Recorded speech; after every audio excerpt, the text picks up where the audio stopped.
morning, ladies and gentlemen. We're coming to you from the beautiful Champaign, Illinois. Perfect weather for a championship football game here today. Welcome into Memorial Stadium, home of the Fighting Illini. But this weekend, they are sharing the turf with IHSA and the 2016 state championships. Up first, our 1A matchup between undefeated Forreston and St. Teresa. Hi everyone, I'm Annie Costabile alongside the guy to know when it comes to high school football, Mr. Edgy Tim. Edgy, talk about today, man. These kids have been preparing all season long. This is quite the environment. I've had the turkey, I've had the dinner.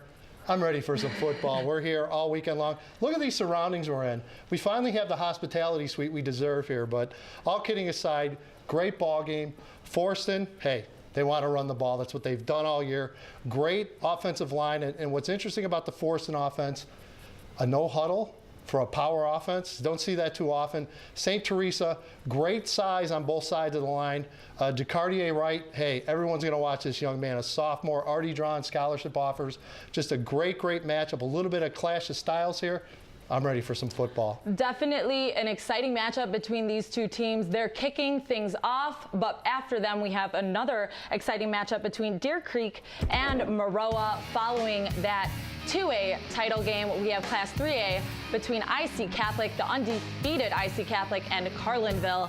Finishing things up for the day, we have Class 4A title game, Johnsonburg and Rochester. All exciting games on the day. Very, very excited to be here. We're going to toss things up to the booth now for more analysis on this 1A state championship matchup, guys. And good morning and welcome to the upper deck of Memorial Stadium. I'm Lee Hall along with Hall of Famer Jack McInerney.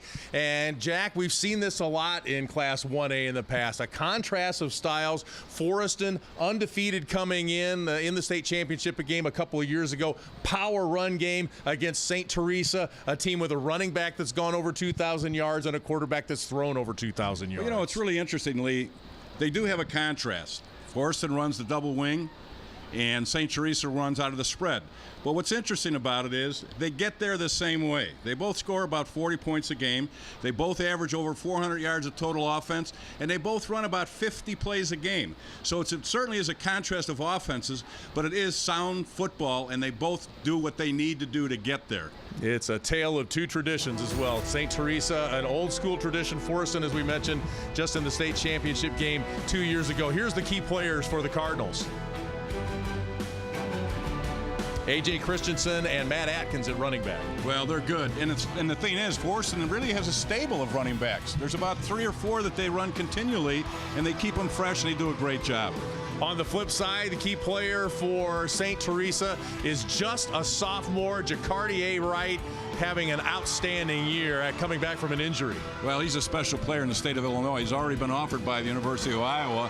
And he has over 2,000 yards rushing, 43 touchdowns, only a sophomore. Boy, does he have a great career ahead of him. Indeed, over 2,400 yards rushing for Decatur Wright. It's a cool, crisp day here in Champaign, and we'll have the start coming up for you just a little bit here on the IHSA Network.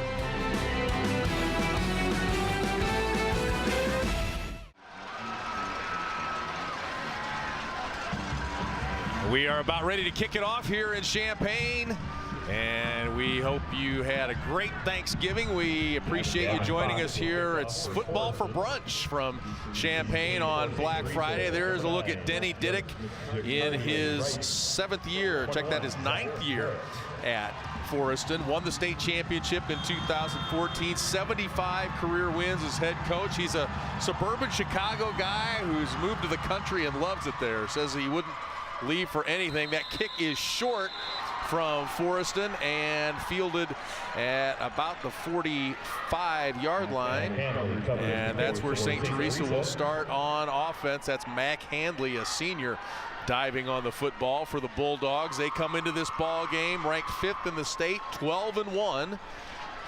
We talked about a battle of traditions.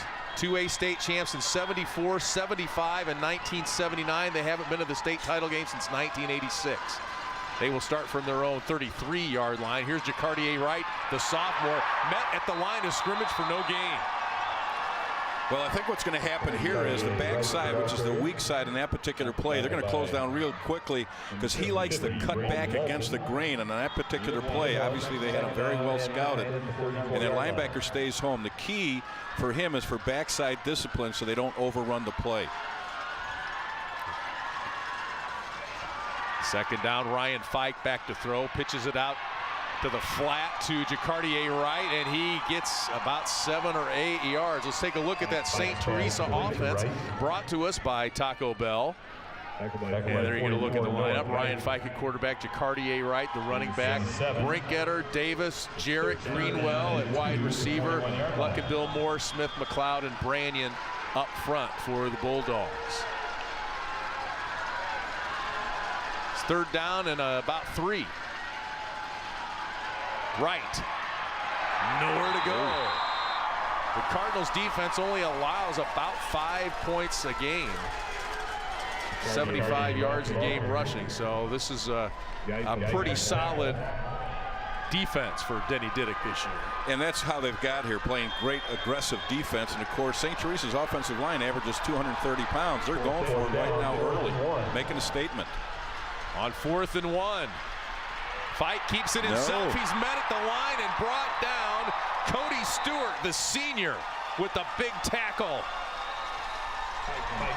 And it'll be Forreston ball with a short field. They will start at the Decatur St. Teresa 44-yard line, 43-yard line. Big call by Mark Ramsey early, and the Cardinals there to stop it. Just a little too slow developing play with the fake, which is obvious. You want to get those linebackers flying to right, but the play just developed way too slowly. And now we see the Forreston Cardinals on offense. The old school offense. And here comes A.J. Christensen around the near side. He's brought down out of bounds at about the 26-yard line after a pickup of about 14. Out of bounds by 22, Stanley Rogers. Well, one of the things that they have here is Dawes doesn't throw the ball too much, but he does a great job of faking, and that's what you need to have off the double wing. That keeps those linebackers in tight so they don't go flying around, and he's a real good quarterback for this particular type of offense.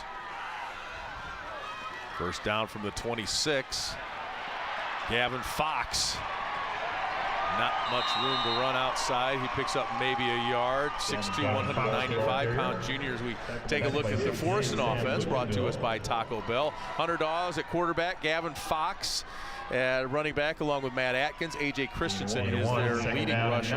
Barcelo DeVries at tight end. Singley, Tim, Walton, Stewart, and Hines up front for the Cardinals, coming in undefeated.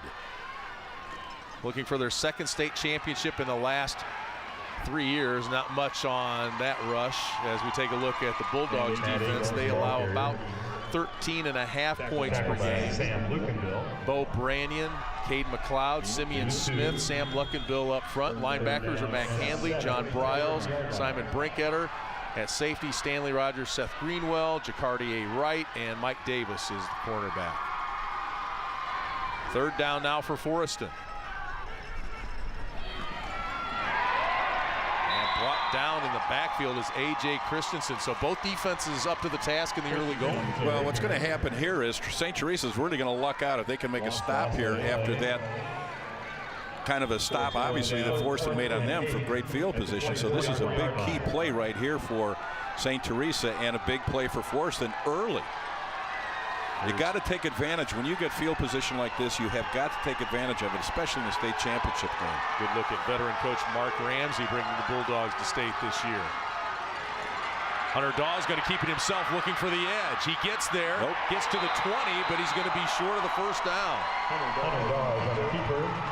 Tackled by number 12, Mike Davis. So bend but don't break for both defenses here in the early going. That's one of the disadvantages of running the double wing.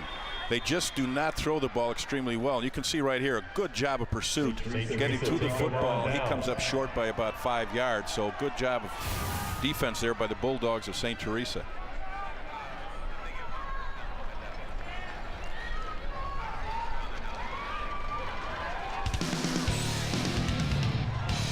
We'll be back with more first half action from Memorial Stadium.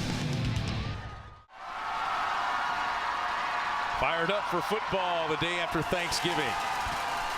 And each team has had the ball, and Not gone very far. Denny Diddick, as we mentioned, his 9th season, 7 consecutive playoff appearances, state champs in 2014. On the other side is Mark Ramsey, veteran head coach. This is his 34th year. He spent 30 years at Moweaqua Central A&M, Assumption, and Moweaqua. 97 state title and 4 second-place finishes with the Raiders. Here's Fike back to throw. Nobody open. He takes it himself and picks up about 4 yards. Take a look at the Forreston defense very quickly, brought to us by Taco Bell. Back by 44, Noah Geit. 27, Tyler Bryant. Steve Christensen, Cody Stewart, Cody Mosier up front. Linebackers, Sam Barklow, Noah Geit, Matt Atkins, Tyler Bryant at linebacker. That pass complete and a pickup of maybe a yard. Fike's pass and St. Teresa does a little throwing. They like to do that. Mike Davis with the reception. That's a situation where you don't want to have a great catch on a 3-yard gain. You want to be able to let those receivers run with the football after the reception, and that's a situation right there where it's just not a good throw. 3rd down and 4. The lefty, Fike to right.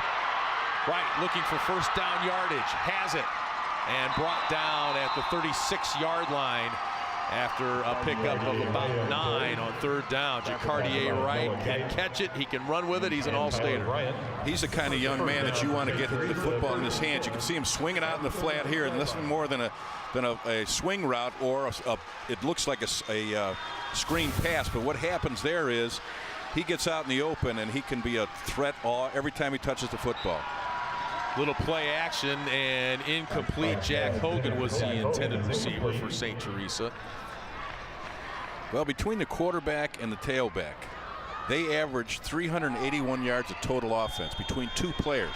So that kind of tells you, are they one-dimensional? Not really, because they throw the ball and run the ball extremely well. And a lot of versatility in their offense, though. 2nd down, right, looking for yardage outside and doesn't get much there. Good pursuit that time by the Cardinals defense. Lane Henneman in on the stop. That's just a great job right there, stretching the play out. They're trying to get him on the outside using his outstanding speed, but they just fight off the blockers and they stretch it. You can see him right there, stretching, get him to the sideline. Use that sideline as your 12th defender. 3rd and 7. Fike's pass is complete to Simon Brinketter, and nowhere to go, running east and west. Sam Barklow with the tackle.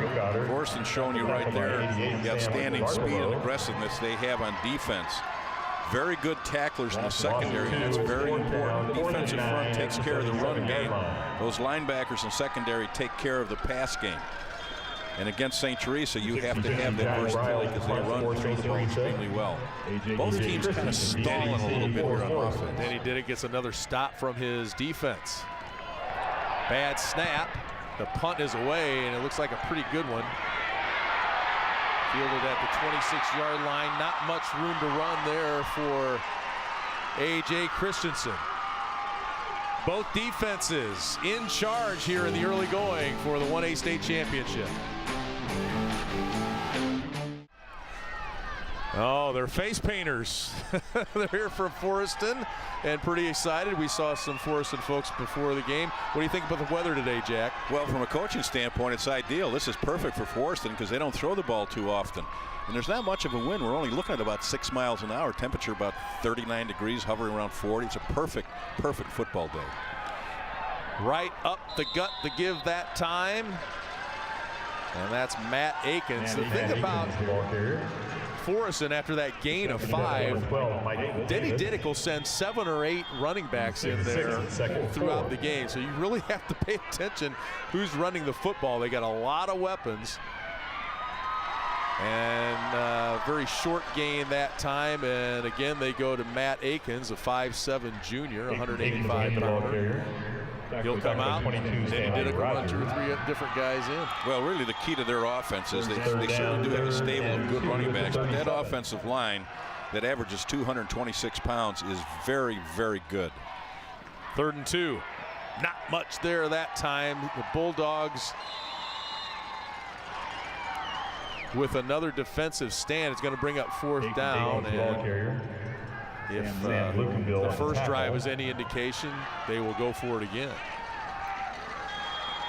There's not much breeze here, but it looks like it's blowing left to right. It would be at Forreston's back. The Cardinals are going to go for it again on 4th down.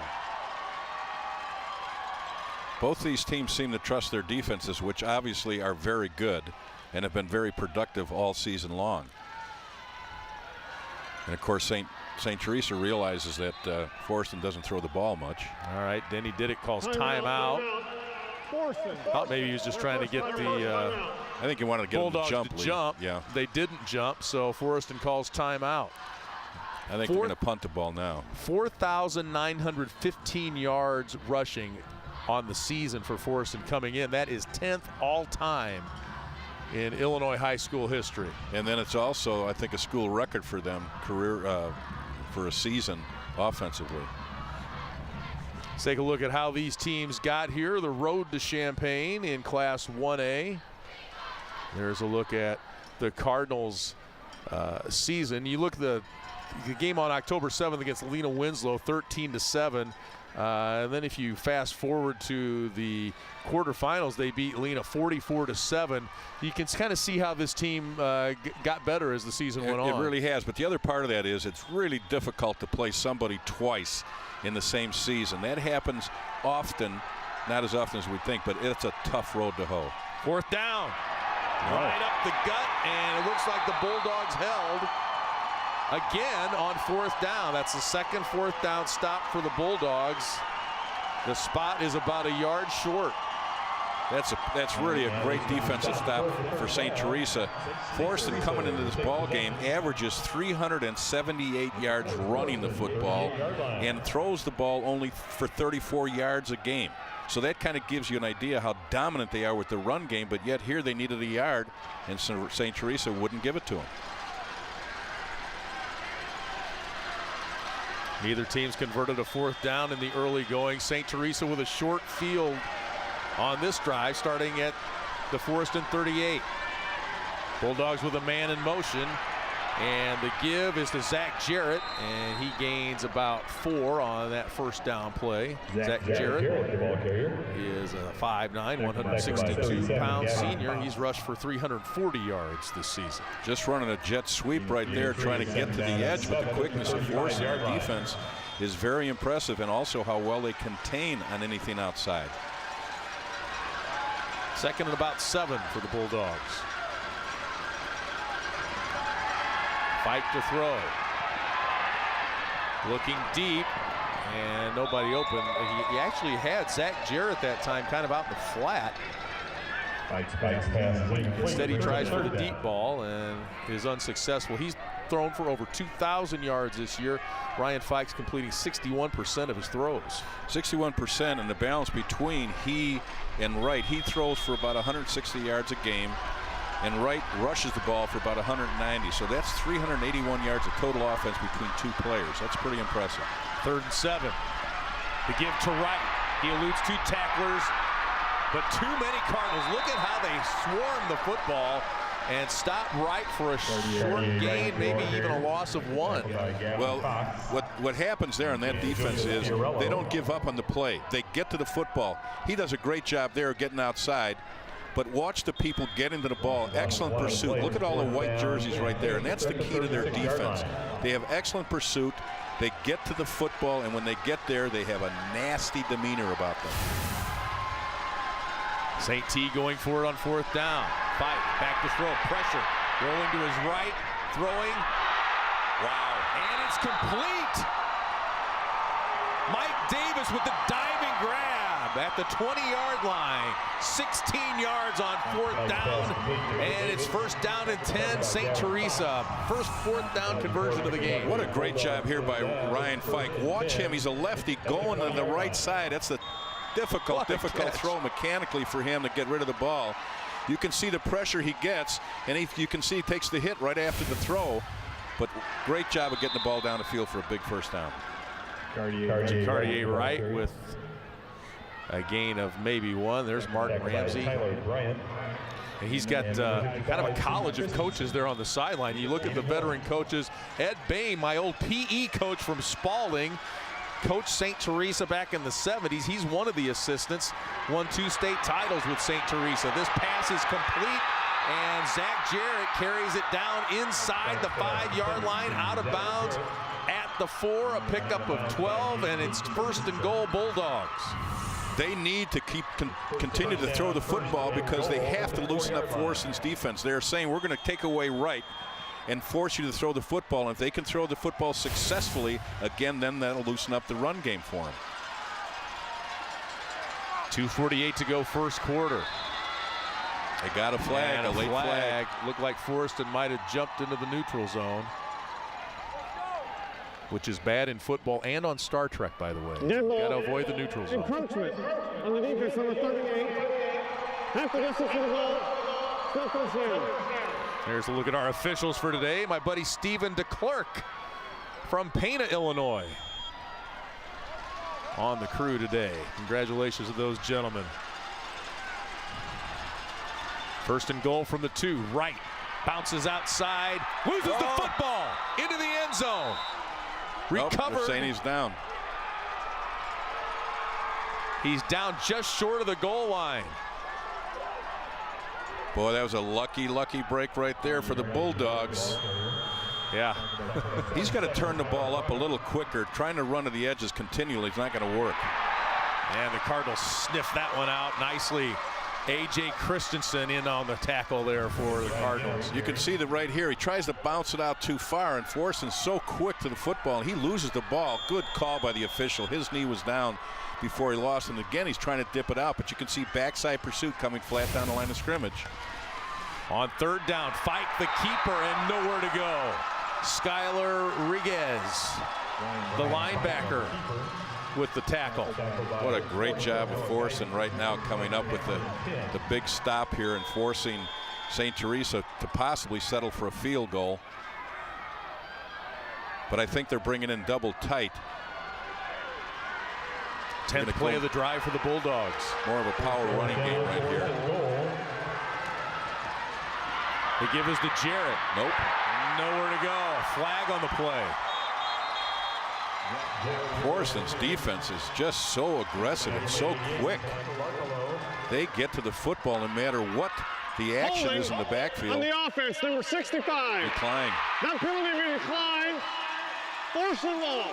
What a great stop by Forreston. Isn't that what a start to the ball game, being able to do this defensively for both teams. Bulldogs had it 1st and goal from the 4-yard line and couldn't get it into the end zone. And glad hands for the Cardinals as they come off the field. A 10-play drive with nothing to show for it for St. Teresa. Well, you know, psychologically, aside from the fact that they didn't get any points up on the board, that's kind of a deflating part for the offense for St. Teresa.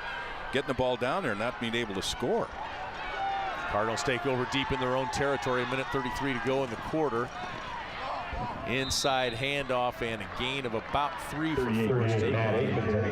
That run. Buddy Matt Atkins, who's 22, Stanley Rogers. Quite a bit of work here in the early going for Forreston. Well, with this particular offense out of the double wing, the fullback usually gets an awful lot of the work, and he gets all the work inside. Gavin Fox with the carry that time. He picks up about 5.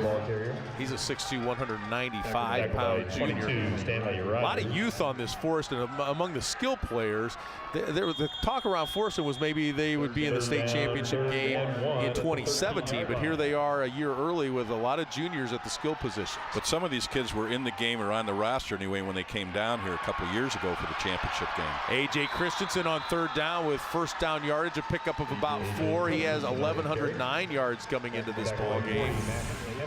Good solid back. You can see how they pull the guards in the tackle right there, getting out in front of them. Mitchell Hines, number 67. They like to get the guards out in tackles, and for big men, they run pretty well. 255-pounder getting out in front of a running back. That's pretty good agility. Final minute of the first quarter.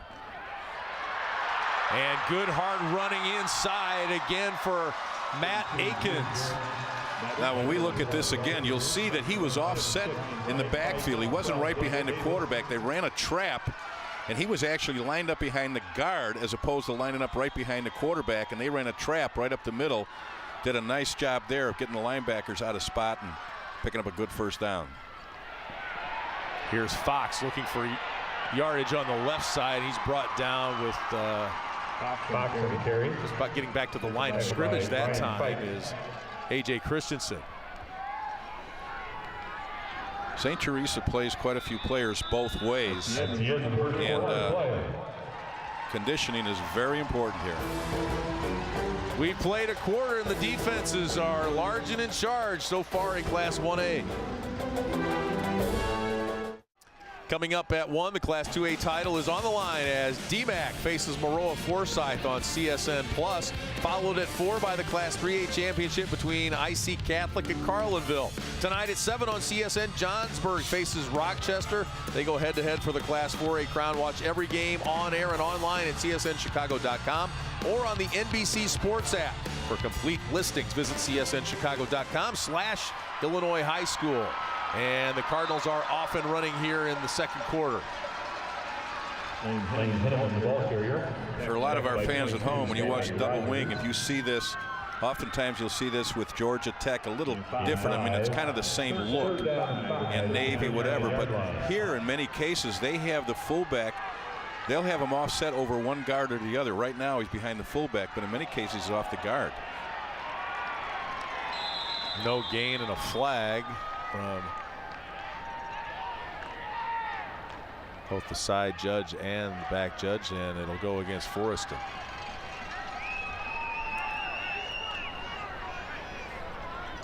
Coaching in a situation like this, the worst thing you can have is a penalty with no clock being run or not even a play. Coaches don't mind a good effort, and if there's a penalty, so be it during the play, but we don't like to see that happen. Illegal motion on the offense. 2-minute motion. Penalties declined. 4th down. So loss of down, and it's 4th and 7. Denny Diddick's gone for it every time. This is this situation would seem to scream punt for a running team. I think they heard you screaming. Hunter Dawes, the quarterback, Don't standing assume at his it's own a punt. 28. Just a little nubber. It wasn't much of a punt, and it's bounces out of bounds at about the 44-yard line. Combination 45. Of two things, Lee. When you see the quarterback back as the punter, that gives you an awful lot of versatility if you're going to fake the ball or whatever. But in that particular case, if that's shank, maybe that's why they don't punt that often. He averages 31 yards per punt, and that one is some coaching going on over there. Went about 27 yards. Brought the average down a wee bit. So it'll be St. Teresa ball. They got it down to the 2-yard line and couldn't punch it in. They will start at their own 45 here. Opening moments, second quarter. Lee Hall, Jack McInerney with you in Champaign. Fike to throw. Jarrett, the catch, and a lot of white jerseys there to bring him down after a gain of about 2. They really spread them out by formation. They go trips to the wide side of the field, which is 3 receivers, and then 2 to the top of the screen. And they want to get the field spread where they can go one-on-one with a lot of them and just say, look, if you can make that open field tackle, so be it. And thus far, that's been able to be the case. 2nd and 8.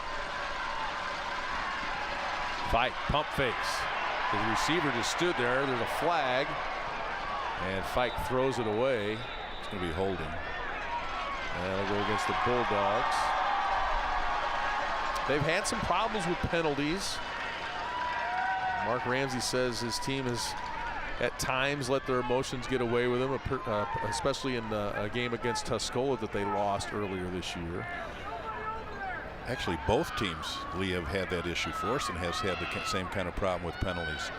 But in this particular case, the toughest thing for linemen. We have 2 penalties on the play. We have holding on offense. We have intentional grounding on the offense, which is a loss of down. Once you get a quarterback that scrambles, now there's a difference between a scramble. Right here, he wanted to set up. Now he starts scrambling because of the pressure. That's been declined. And nobody's open, grounding, which makes it tough for the lineman. 5-yard penalty from the previous. Yeah, there was where was it? Nobody home there on that throw. So anytime you have a lineman, he doesn't know where the quarterback is when he starts scrambling. So when that defensive lineman changes direction on him, penalty from the spot of the foul. his reaction is to grab onto him, and that's when you get those holding calls. 8 out of 10 times when you'll find a holding call, it's going to be on any kind of a scramble by the quarterback.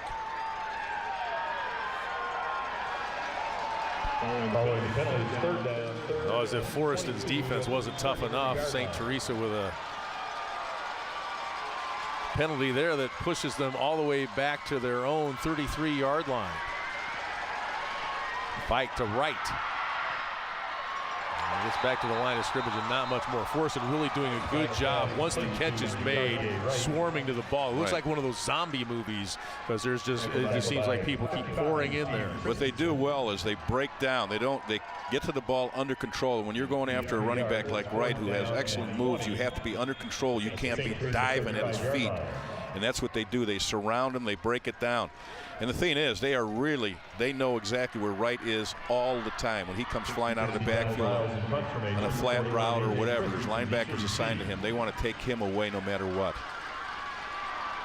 John Briles to punt for St. Teresa. It's a low liner. Christensen called for a catch and then started running with it, but it'll be brought back. A punt of 40 yards as Briles kept it low. He averages about 25 on his kick, and now a flag on the play. And that flag will be against the punt returner for waving for a fair catch and then running with the football afterwards. You can see him tapping his number. He knows he made a mistake there. Called for the fair catch and took off running.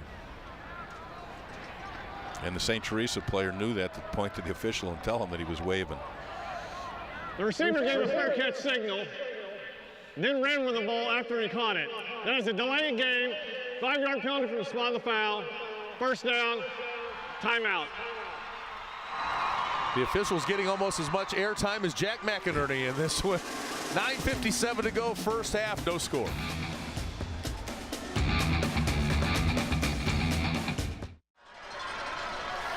No score, 9:57 to go, first half. Lee Hall, Jack McInerney, Decatur, St. Teresa.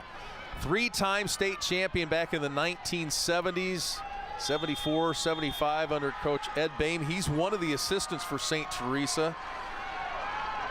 And Forreston, well, we called their state championship game just 2 years ago, and they are back playing for another here as Christensen gets the carry that time and picks up a couple. 41 A.J. Christensen on the carry.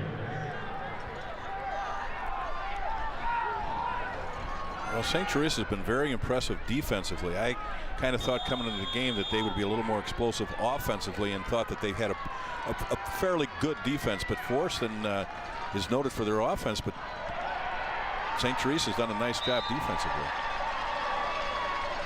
Atkins with the carry that time, pick up of about 7. 22 Stanley Rogers with the tackle.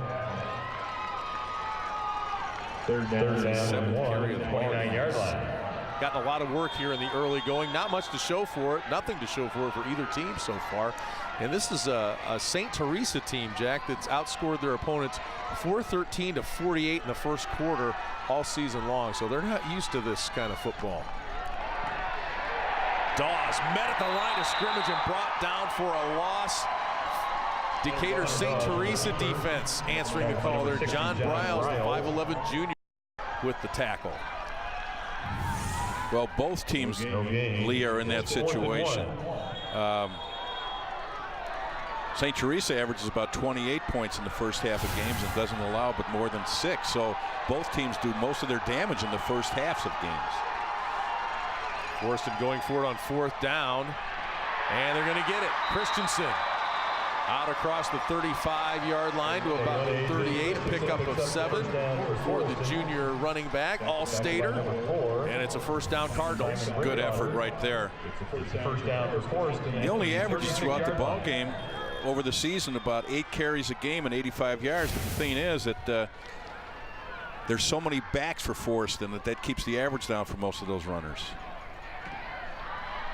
This time it's Fox with the carry, pickup of about 4. You mentioned they go 7 or 8 deep at running back, and sometimes as deep as 12 or 13. And Denny Diddick says that's just a credit to our program, our coaches on the lower levels. The sophomores can come in and do the job the same as the juniors and seniors. Well, when you keep the same system from top to bottom, being from the freshman up to the varsity, that really helps execution throughout the year. Lane Henneman with the carry, and he's going to be close to a first down at the 46-yard line. 6'1" senior. Moved to running back this year. Denny Diddick in the offseason thought, well, we weren't really sure how he'd take the pounding at 6'1", 165. He came on in week 4 and has put up 700 yards coming into this ball game. He's had a great season and didn't start playing running back until a month into the season. First down, Dawes with the throw, and the receiver is wide open and in for the score. Sam Barkalow with the touchdown, 56 yards. A team that doesn't throw it very often throws it for the score. What a great time to throw the football. 1 yard to go to first down. They run the play action right here. The tight end just releases down the field. You can see that he just goes right past the safety. Great play action. Throughout the year, Dawes only throws the ball about twice a game, averages a couple completions a game, but the key is he has thrown for 7 touchdowns. So he takes advantage of the opportunity to throw the football, and that certainly was an opportunity right there. That's touchdown number 8. The point after is up and good for Sean Wedmeyer. 7 plays and a 7-0 lead for Forreston.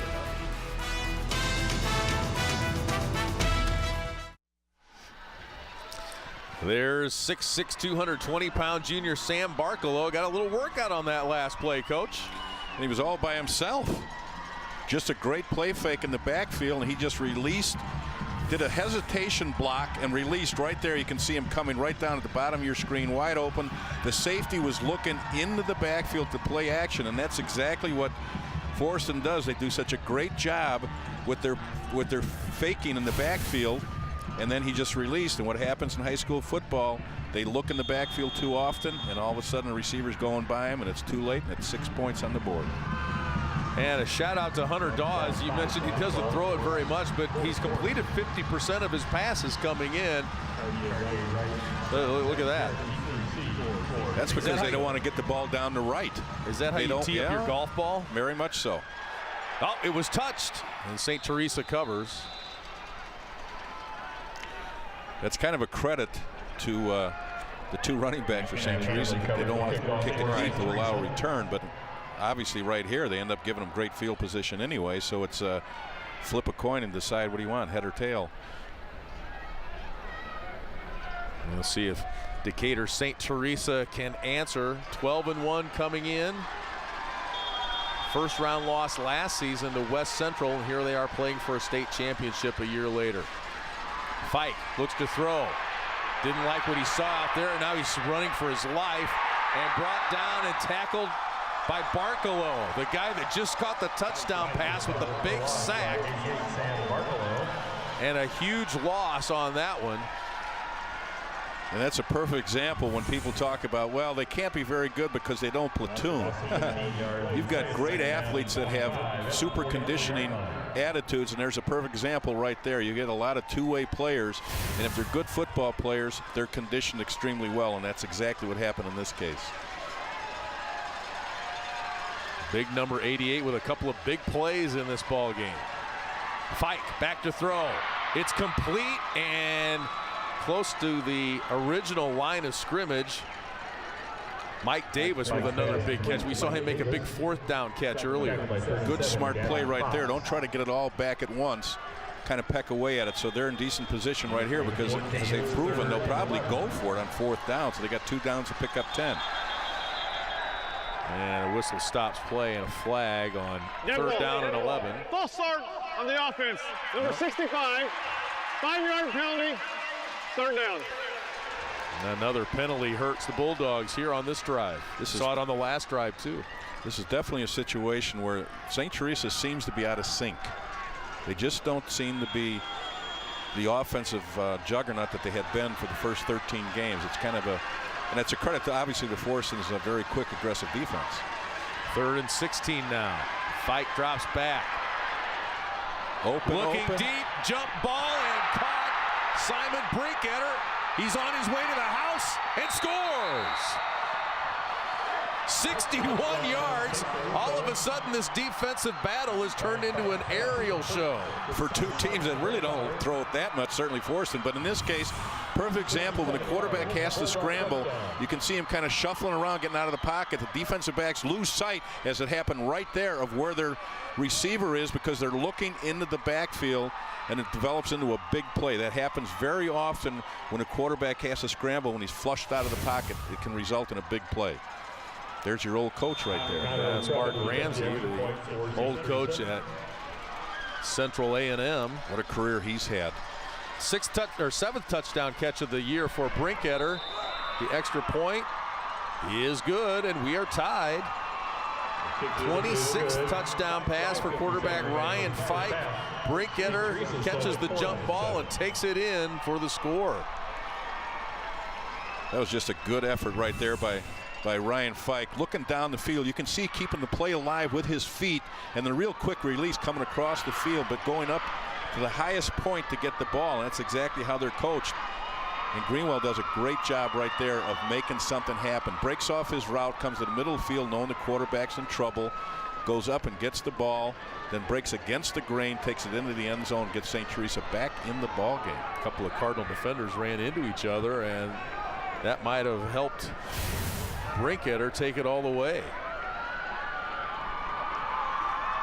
In many games where there's situations where you got to have an offense, in many cases, for example, with Forreston, they can't afford to get down by too much because they don't throw the ball.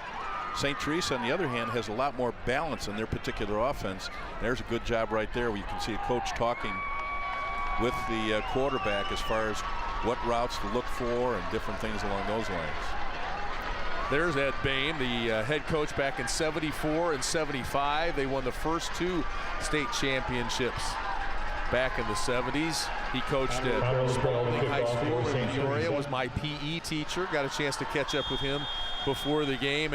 And Mark Ramsey has a couple of other really veteran Hall of Fame coaches on that sideline with him as he's taken over this St. Teresa program. Christensen on the kickoff return, and he's loose at the 40, now at midfield, and it's a race to the end zone. One man could catch him, but he won't, and Christensen takes it all the way. 81 yards, A.J. Christensen on special teams, no flags, and Forreston answers right back on the kickoff. What an excellent job right there of bouncing along, but a poor job of tackling and staying in your lanes here by St. Teresa. You can see how he bounces it out. There's a couple missed tackles right there, and he gets to the outside because they were too bunched up. They did not stay in their lanes. He gets to the outside, shows you the kind of speed he has, takes it all the way in for a touchdown, and that's what Christian's done all year long for Forreston. Well, Denny Diddick says he explodes at the line like he shot out of a rocket, and he exploded down that sideline on the kickoff return and helps Forreston to a 14-7 lead immediately on the next play after St. Teresa had tied it. And psychologically, in a game like this, state championship, the last team to go up, the other one can be kind of flat and whatever. Now all of a sudden, no time gone, and he gets the kickoff and takes it back. Now the momentum goes back in the Forreston side of the football. Just a real good effort there by him, and a poor job of tackling by St. Teresa on the special team of kickoff. A.J. Christensen, there you get a look at him. A little winded after that. I would think. I was getting tired up here watching him. The tide can really swing emotionally in high school football, and certainly in a state championship game. Special teams, the overlooked kind of the stepchild on on any level of football. It really right? is, but in high school especially, because a lot of people take for granted. They see so much going on Saturdays and Sundays with the colleges and the pros. They automatically think that punts are going to happen and it's going to be a 60-yarder. Extra points and field goals are automatic. You take it to the high school level, it can be a bad snap, on an extra point, a field goal, or a punt before it ever gets started. There's so many different little breakdowns in special teams at the high school level that can change the outcome of the ball game. A.J. Christensen sporting a little bit longer hairdo maybe than usual. That's part of the team bonding for Forreston this year. They grew their hair out long during the season, and in the playoffs, several players, we saw this on the field before the game, went to permanence. Joe Fiorello's mother is a stylist and gave some perms to some of the guys on the Forreston team. And here's Jarrett taking that kickoff out near midfield and out to the 44, pickup of about 17. I guess kids do things a little differently psychologically than when I was coaching. I don't know that. Fellas, you gonna be at practice today? No, we're gonna go get permanence. Good job right here by Jarrett. Some good open field running, but you can see how they pin him against the sideline. You see all those white jerseys. Good reaction by the special teams of Forreston. St. Teresa tries to answer now. Forreston up 14-7. Real defensive struggle is picked up offensively here now. Jacardier Wright with about 4 tough yards and a late flag on the play. Forreston's really making it tough on Wright into the line of scrimmage. They come flat off the edges and squeeze him down. Forreston's done a nice job of scouting St. Teresa. Face mask. Number 44 on the defense. 15-yard penalty added to the end of the run. First down. That helps. Well, anything helps at this stage for St. Teresa. Yeah, the Bulldogs had kind of shot themselves in the foot the last couple of drives with penalties, and they get a break here as Denny Diddick looks on.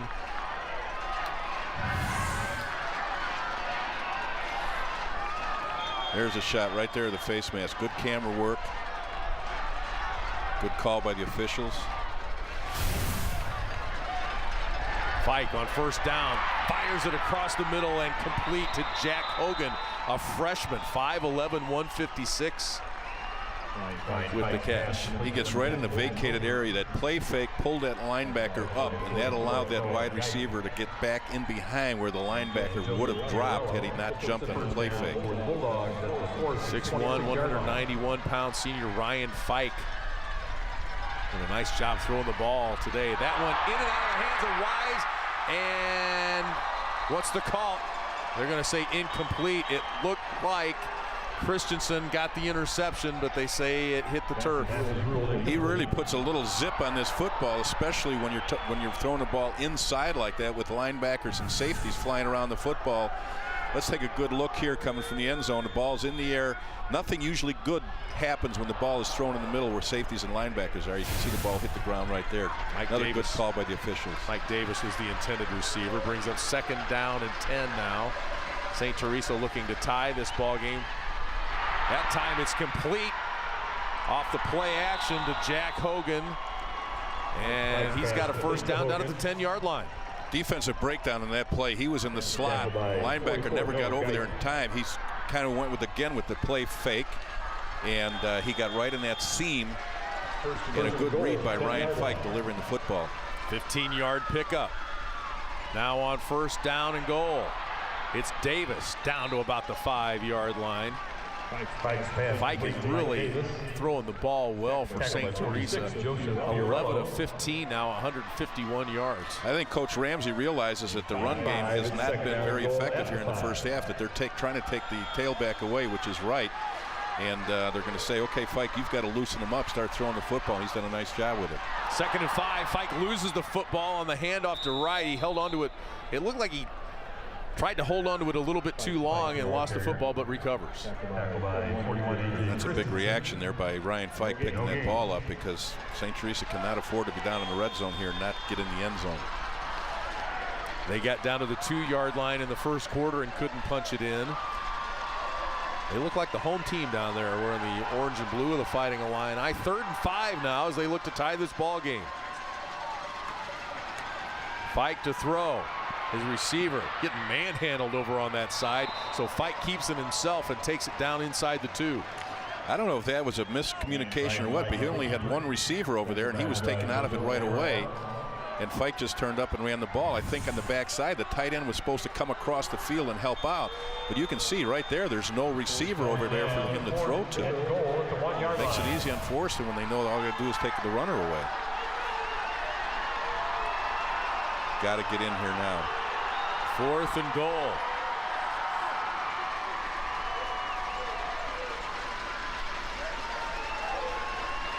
The Forreston defense has hung tough in this situation earlier. Right. Nope. Stopped. And again, the Forreston defense stands tall. I've never been a big proponent of when you're down on the 3-yard line of being in the spread formation, because oftentimes people say, well, you know, you're in the spread formation. You're actually 7 yards away from where you're supposed to be. If you're under center, you're a lot closer. And this just takes longer to develop. You're further from the line of scrimmage. It takes the offensive line. They have to sustain their blocks longer when you're on the spread formation in the goal line. So to me, you need quicker hitting formations, and I've always been a proponent in the red zone of taking the ball from under center. It's a lot quicker hitting. Its own 2-yard line. That's twice now Forreston stopped St. Teresa inside the 2-yard line and kept them out of the end zone. Flag flies in from downfield after the first down run by Atkins. Now that's just actually the reverse right there of what St. Teresa did. St. Teresa was trying to go in, Forreston's trying to come out. Personal foul.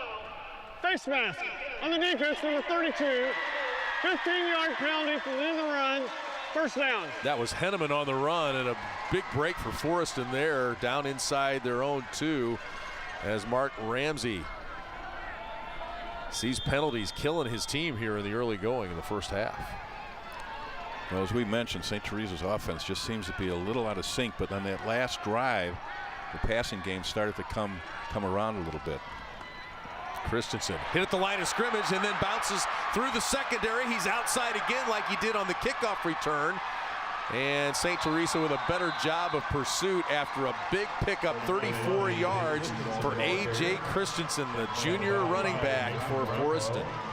What a nice job of cutting back. He averages 11 yards a carry, so that gives you an idea of how explosive he is, but he bounces outside. Right there, he kind of takes advantage of the block. You don't need to have a block physically thrown. You can wall somebody off just by having that receiver out there and run off of his look. Forreston in St. Teresa territory now.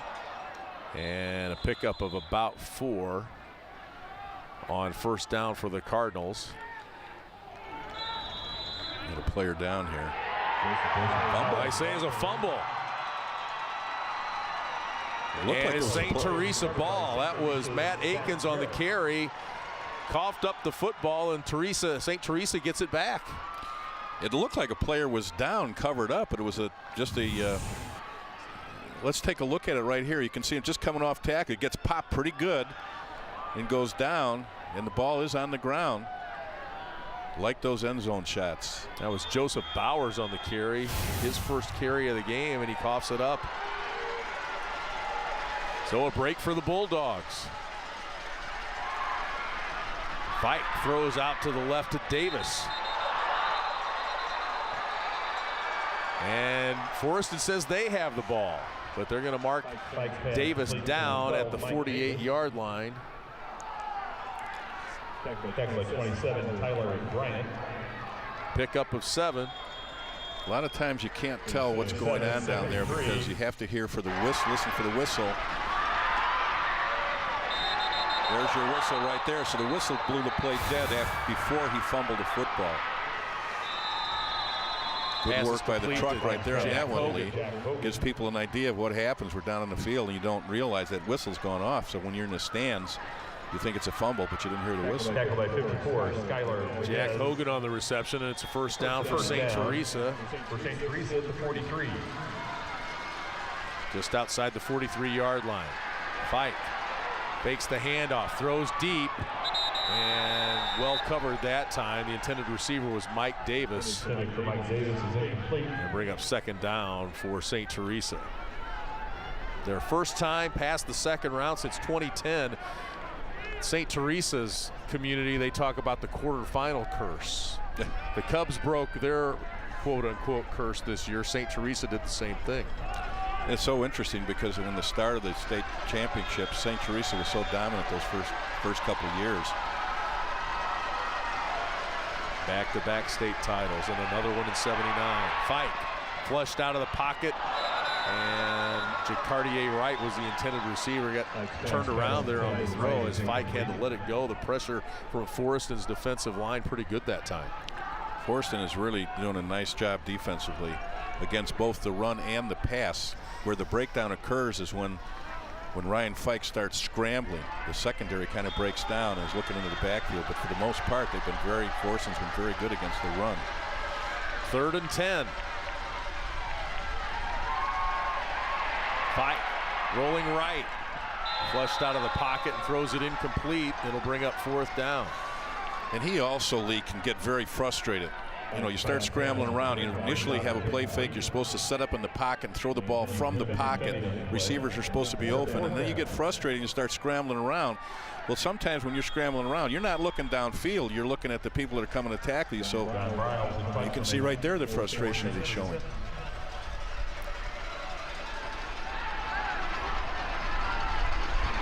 John Briles back to punt. End over ender, bounces at the 15, takes a St. Teresa bounce down to about the 10. And that's where Forreston will take over after a 34-yard punt. Forreston a 14-7 lead, just a minute 22 to go here in the first half. It's going to be interesting, the adjustments that are going to be made at halftime. Not so much by Forreston, because they've probably have done what they want to do from the standpoint of running the football, and they've done extremely well defensively. The person that's going to have to make the adjustment is Coach Ramsey for the Bulldogs of St. Teresa. They're going to have to make some adjustments to get that running game going. It's going to be very crucial in the second half. Forreston a 14-7 lead. They start at their own 10-yard line. That's Atkins with the dive. He'll pick up a couple. Sam Lukenville tackle for St. Teresa. And in most cases with the double wing, the strength of that is if you get that fullback running well inside, that opens up everything else as far as the counters and the traps. Here's the pitch to Christensen. Not a lot of room that time, as it's well defended by St. Teresa. They allow about 121 yards rushing per game. They'll take a timeout here. St. Teresa. Mark Ramsey calls timeout. 3rd down and 7 with 47 seconds left. Maybe hoping to get the ball back one more time here in the final minute.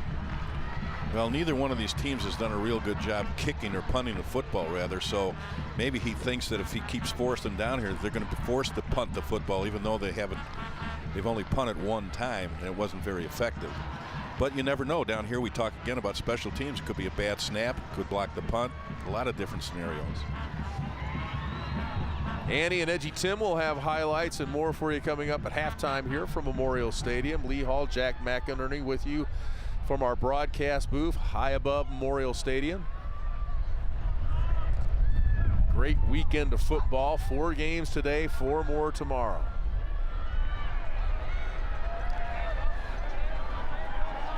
This is such an exciting time of the year for all these teams. 256 teams that started out at the beginning of the year in August, wanting to get down here on Thanksgiving weekend, and now we're down to the final 16. And getting outside that time, Gavin Fox. Got to the edge, and it looks like he has a 1st down. Gets out of bounds with 41 seconds left. First down for Forreston. 989 yards on the season for the 6'2 junior coming in.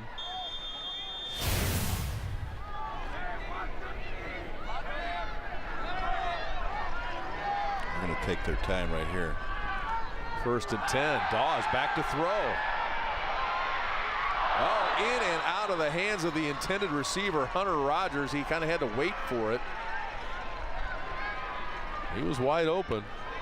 Well, you don't have to throw the ball too often to loosen up for this particular offense, because when you have 10 men in the box, which we mean by that is within about 6 or 7 yards, gets his feet caught up right here, but that loosens up the running game. Just if you're going to throw it 2 or 3 times, it keeps the defensive backs a little softer. They're not going to come up to help on the run. 2nd and 10, Christensen. Picks up a couple. A.J. Christensen, the ball carrier. St. Teresa plays some pretty good defense themselves. Especially when they're coming up against a team that runs the ball so very effectively like Forreston. Forreston, what a playoff run they're on. 35-7 win over Ottawa Marquette. They scored 44 against Lena Winslow, 43 against Stark County, 67 against Luther North. They get the final play of the first half off here. Christensen around right end and knocked out of bounds at the 44, and that's how the first half will end here. Forreston leading 14-7 over St. Teresa. A real defensive battle in the early going, and then things kind of opened up a little bit. Christensen had that big kickoff return, and it's 14-7 at the half. That really was the difference. It was a special teams play because I don't think either team really looked like they were in sync. Forreston is moving the ball, but not extremely effectively, and St. Teresa seems to be completely out of sync, that they have to resolve now to be throwing the football in the entire second quarter. So they're going to have to make a big adjustment at halftime to get that running game going, to get back in this ball game. 165 rushing yards for Forreston in the first half, 169 passing yards for St. Teresa. So that contrast in styles, there's a contrast on the stat sheet as well. No doubt about it, and that's not the kind of offense that St. Teresa wants to run. They want to have more balance to that, which they've had all year long. Their balance has been 161 passing and 284 running the football. You know, that's a third of their offense is throwing the ball during the game. They need to continue to do that. All right, it's a 14-7 lead for the Forreston Cardinals, looking for their second state championship in the last 3 seasons. They take a lead to the locker room here on opening day of high school football state championship weekend in Champaign. Welcome back to our studio here at Memorial Stadium in Champaign, Illinois. What a first half between Forreston and St. Teresa there. The difference maker definitely had to be the big plays and the defense that gave up those big plays. It is, Annie. Great defense to start the game on both sides. I mean, you could tell right away Forreston's playing defensively. We're taking Decatur right out of the ball game, and that's what they've really focused on. Have done a great job, but then it took Forreston's dive a while to get going. They really couldn't get the inside run against the St. Teresa defense. A.J. Christensen very successful early on with the outside run. Then you saw maybe that running game open up a little bit. And Hunter Dawes, I tell you what, hasn't thrown it a lot, but in the semifinal win, he threw 2 touchdown passes against Marquette. They don't throw it a lot, but when they do, they have a lot of success. As you predicted it, they don't throw it a lot, but when they do, there's usually a touchdown involved. We also have to talk about St. Teresa's offensive game. All season long, they've been very dynamic, using both their run game and their passing game, and today we're just seeing a passing game out of them. Well, and this is where that balance pays off, because if the running game gets shut down, you have a backup plan. If you're Forreston, you got to get this running game going. That's your offense. But at least Ryan Fike can stand up, throw it, and be able to at least get some offense going. And now on the other end, we have A.J. Christensen, who's leading a dynamic rushing game for Forreston. Talk about him there. Well, again, in all phases. You saw it on offense, being able to pop some outside runs. You know, you give him a seam, he's gone, and then you turn around, special teams as well. Don't get him the ball. You know, if you're St. Teresa, I think you figured out by now, this is a kid, you don't want to get him the ball in the second half. Okay, coming into the second half now, how does St. Teresa stop A.J. Christensen? Because that's the difference maker there in this game. Well, you've got to find a way of controlling him. You've done a good job of taking away the inside stuff, but again, you have to defend the whole field. And really, if you're St. Teresa, you got to get your running game going.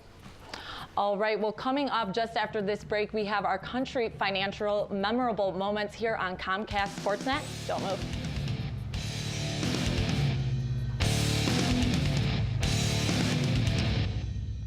We had gotten beat by Sparta like 106-65 at their house. They beat us again, 89-81. They basically had the regional championship wrapped up and party going on, but they had to play us again. Ran out of the gym into the crowd, and it was packed. Extra seating was brought in.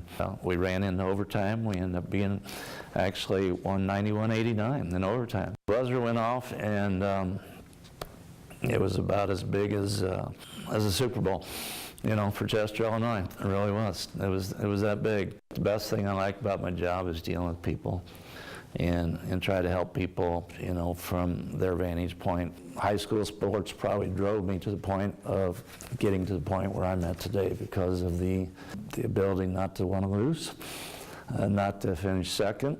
I've had some good moments. Hopefully I'll have my 15th All-American this year.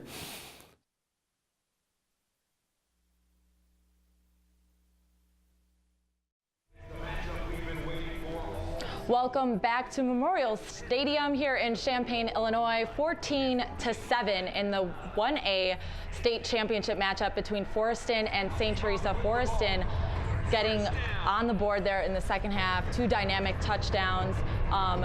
Exceptional performance there in the second quarter by Forreston's offense. You know, for what seems to be a low-scoring game and really not a whole lot going on in the first quarter, second quarter, Annie, things really kicked into gear. It was definitely a fun second quarter to watch. A lot of highlights coming up right here. The first quarter, yeah, we went scoreless, but the second quarter heated up. Here we go. It's a pass out of Forreston. Yes, they can throw the ball. Terrific play here. Great connection. Really broke things open. That was tight end Sam Barkalow. And like you said, they don't throw the ball often, but when they do, you can almost guarantee a touchdown is involved. And we just saw it right there. Here's a second look at now St. Teresa's first touchdown of the game coming in the second quarter as well. A pass to number 4. He gets out, beats the defense there, and is in for a touchdown. And again, Ryan Fike, a great job here. Buys time, has plenty of time, finds his receiver downfield. And you can only defend for so long, and then the receiver's going to have the advantage. 6 points, St. Teresa. And we talked about they are a passing game, a rushing game, and we saw a passing touchdown from them. Here, the return from A.J. Christensen, player of the game so far. He's our guy. He can do it all for Forreston. Again, just kind of sloppy tackling at the beginning of that kickoff return. You can't do that. A.J. Christensen will take it and go to down. You definitely have to get A.J. Christensen down. Now just inside here, watch. They got him contained, and you just miss a tackle here and there, and he's gone. You can't give a kid like this a lot of breathing room. He'll take full advantage. Full advantage, and Forreston reaps the benefits. They're up 14-7 at the half, and it was. Here are the stats from the first half. 165 rushing yards for the Forreston Cardinals. And if you look on the other end, it's almost identical. 169 passing yards for the St. Teresa Bulldogs. What do you have to say about that? I think what's important here, St. Teresa, yes, they can throw the ball, but they want to start their offense with the running game. They want to complement the passing game with the run. And to me, the key stat is 11 yards rushing. I don't think anyone saw that coming into the ball game. Not at all. I think coming up in the second half, we can definitely expect a bigger performance out of St. Teresa's rushing offense. We'll bring you that second half action right after this break. Keep it here on Comcast Sportsnet for all of your 1A state championship action. Welcome back to Memorial Stadium. We're just about ready to kick things off here in the second half. Lee Hall, Jack McInerney with you upstairs. 14-7, Forreston with the lead here at halftime.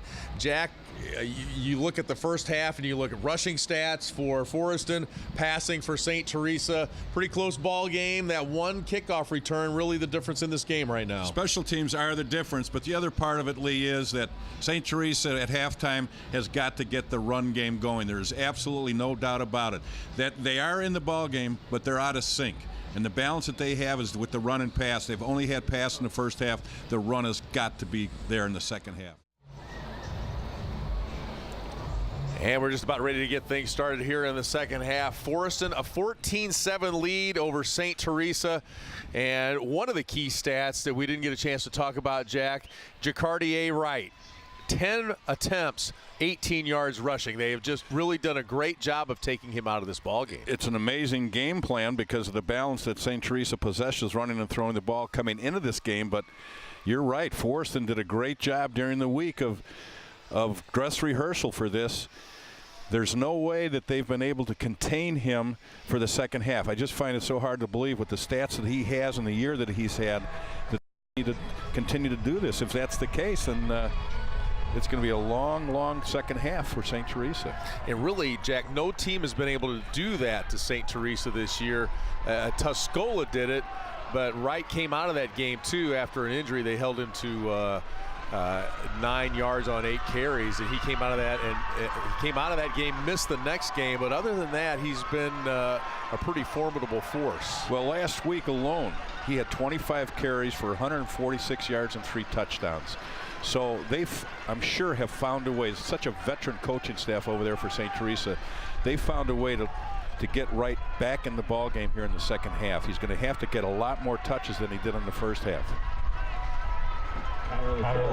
St. Teresa will kick things off here to start the third quarter. They trail it 14-7. They've shown the ability to come back in the second half of earlier postseason wins. We'll see if they can do it here today, as the kickoff is fielded by Evan Kelsey, and he takes it out to about the 45-yard line to start things off. Good field position for Forreston as they open the third quarter with the ball and a 7-point lead. And again, we had talked about this before. Forreston's the type of team, when they get the lead, it's tough to take it away from them because they control the clock and they control the ball with that very strong running game. One of the themes for the Forreston Cardinals this year, all in, all of the time. Christensen with the carry on first down, pickup of about 9 as he takes it into St. Teresa territory. That first down is so very crucial in high school football, to get about 4 to 5 yards on first down. That really opens up the game plan for the coaches. And of course, with this particular offense, their backs average about 8 or 9 yards a carry. Fox hit at the line, but he carries it down to about the 43-yard line, a pickup of 4 and a first down for the Cardinals. Denny Diddick said it was about week 7, week 8. We thought maybe we could get back to state. Maybe a year ahead of when a lot of people thought they might get back here, Jeff. Well, they had a team that started to gel, and he was able to use a lot of different running backs, and that really did help. First down carry. There's a flag on the play. Not a lot there, as big number 77, Brady Moore, gets in there for the Bulldogs. The other part of it, Lee, with high school football is the chemistry. You never know from a coaching standpoint how the blend is going to go between the juniors and the seniors, and the mixture and the senior leadership. Personal foul. Face mask on the defense. 15 yards from the end of the run. First down. That's the third face mask penalty we've seen today. But getting back to that chemistry, it's so very important when you want to get to a situation where you're moving the ball down the field, and you can look in the huddle and you can look the other guy in the eye and know that he's going to do his job, and a quarterback could be a senior and he's looking at a junior running back, and you know, that type of thing is very important, that cohesiveness. And Denny Diddick does a lot of work off the field, bringing his team together, as the carry there goes to Lane Henneman, the senior. He had a 42-yard touchdown run on 4th down last week against Ottawa Marquette. He comes to the sideline. They have victory breakfasts on Saturday mornings during the regular season that turn into Monday dinners in the playoffs, Friday potlucks, a lot of off-the-field bonding for the Cardinals program. Matt Atkins on second down, pickup of about 3. Sounds like a lot of good meals for the players.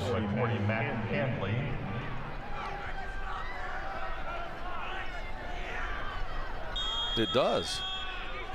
It sounds like a lot of work for the moms and dads who are doing the cooking. I'm sure our kids appreciate it. Third down. Dawes is trying to throw his intended receiver, Christensen, all tied up, and there's a flag on the play. He's coming out of the backfield, and the linebacker jumps him. Just had a little bit too much on his shoulder. Good call by the back judge, making that call. Holding on the defense, number 21. That's a 10-yard penalty for the spot. First down. Couple more big penalties against St. Teresa on this drive. Now he's sliding out of the backfield, be coming right into your screen right here, and he's trying to get through, and the linebacker's trying to come over the top right there. His left hand is really what got him, not the right hand going up in the air, but the left hand hit part of his arm. Zach Jarrett was the defender guilty on the infraction that time. Christensen met right at the line of scrimmage and knocked down for not very much. Mike Ventry helping us out with the stats up here from Naperville North, right? Yeah, I want to get that right. He's a Husky. That's a Husky? Okay. Thanks, Mike. Good to have you up here. And the Hall of Famer, Jack McInerney. It's got a little cooler up here. The temperature's been dropping a wee bit, but the big thing is there's not a lot of wind. 2nd down and 10. The inside give, and down close to a first down is Garrett Baderscher, 6'1" sophomore. That was a good job by the offensive line right there, and a nice surge up front. Nothing real fancy, just a quick trap on the inside. They've been running off tackle the last 2-3 plays on the drive, and then they come back up inside. That's a big part of the double wing, is running that fullback up inside. And there's that depth. The guy with his first carry of the game gets it down inside the 5. 3rd and less than a yard. Christensen gets first down on forward progress, and it'll be 1st and goal from the 2. And that's a series they run off of the double wing. The big play got him down there was the fake to the fullback, and then the back coming behind him. On that particular play, the same look. They faked to the fullback, and they gave it to the second man off tackle, which was the running back. Here's the fake. There's the handoff off tackle. Good penetration, a good close down by the outside linebacker making that play. 1st and goal just outside the 2. This will be the 10th play of the drive. They give to Atkins, and he spins in for the touchdown. Now, when we look at this, you'll have to see how close that fullback is to that quarterback. He is right directly behind him, about 2 feet directly behind him. He hits the line of scrimmage very, very quickly. You can see how quickly and how it's almost like a quarterback sneak with the fullback. That's how close he is to the quarterback. Good job right there by the offensive line by Forreston. The junior Matt Atkins, 10 plays, 55 yards, 321 on the drive, and a whistle. I believe St. Teresa was offside. Dead ball. Encroachment on the defense. Half the distance to the goal. That's the 6th penalty on the Bulldogs. They might end up going for 2 here. Whenever they have a drive like that, oftentimes the running backs obviously are getting all the credit, but the offensive line for Forreston, Singley, Stewart, Walton, Tim, and Hines did a great job on that particular drive going down the field. And they average about 226 pounds and very active. Denny Diddick says it's been our same 5 up front all year. They've got 90 to 95% of the reps. No ball. Fumble. Christensen lost the football, and the 2-point conversion try will be no good, and it'll be 20-7 Forreston. Nice drive by Forreston. They get in for the score the old-fashioned way. They earned it as Atkins gets the score.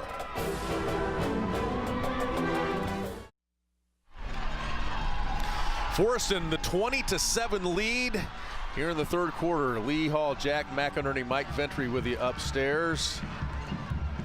And it's been a historic rushing season for Forreston. As you take a look, they are now 6th with 5,115 yards. They were 10th to start the day. They're right now behind one of Jim Unruh's great teams at Carthage. They could end up 3rd by the end of the day with a big day. Of course, JCA with 2 of the top 3 all-time rushing yards seasons. And they ran the same offense, of course. So it kind of tells you when you want to get up yardage running the football, if you run out of the double wing or the wing T, which Joliet Catholic did, but you got to have a great offensive line play to do this. Denny Diddick, 11-year assistant under Greg Wood and Travis Hines at Forreston. Maine South graduate. We mentioned he's a suburban guy that moved to the country and says, I couldn't go back. I like my chore clothes, like my chickens. He has made it his own there at Forreston. Fike with the complete pass. And a good run after the catch from Jack Hogan, the freshman. I'll be interested to see here the adjustment that St. Teresa has made for the running game and to get right involved in the running game here in the second half. Pretty good catch there by the freshman. Looked like, first glance, it looked like it might have hit the turf. Here's Jacardia Wright, his best run of the day, down to the 40-yard line. And on that particular run, he did something that he did not do in the first half. In the first half, he was doing way too much dancing. There he got up the field and was making his moves on the field, moving up the field, right there, making his cut, going up the field. First half, he's doing a little too much dancing. It might have been not so much an adjustment by the coaches as it was adjustment for him for his running style. St. Teresa, they're first. Bulldogs take a timeout. We will too. 8:04. No, we won't. You know, deception is key, even in the broadcast. Yeah, booth, absolutely, and that's exactly what happens with some of these offenses. But in some cases, it might have been just the coaches saying, look, you're just not running the way you normally run the football. You're doing too much dancing. Let's get back to the way you run the football. Pound it upfield, make your moves going towards the end zone. And on that particular run, it only takes one run for him to get a little more confidence. Today, Blackhawks hockey is on CSN as Taves, Kane, and the Western Conference leaders battle the Ducks. Streaming on the NBC Sports app beginning at 2:30 with Chevy Blackhawks pregame live. Taves and Kaner, eh?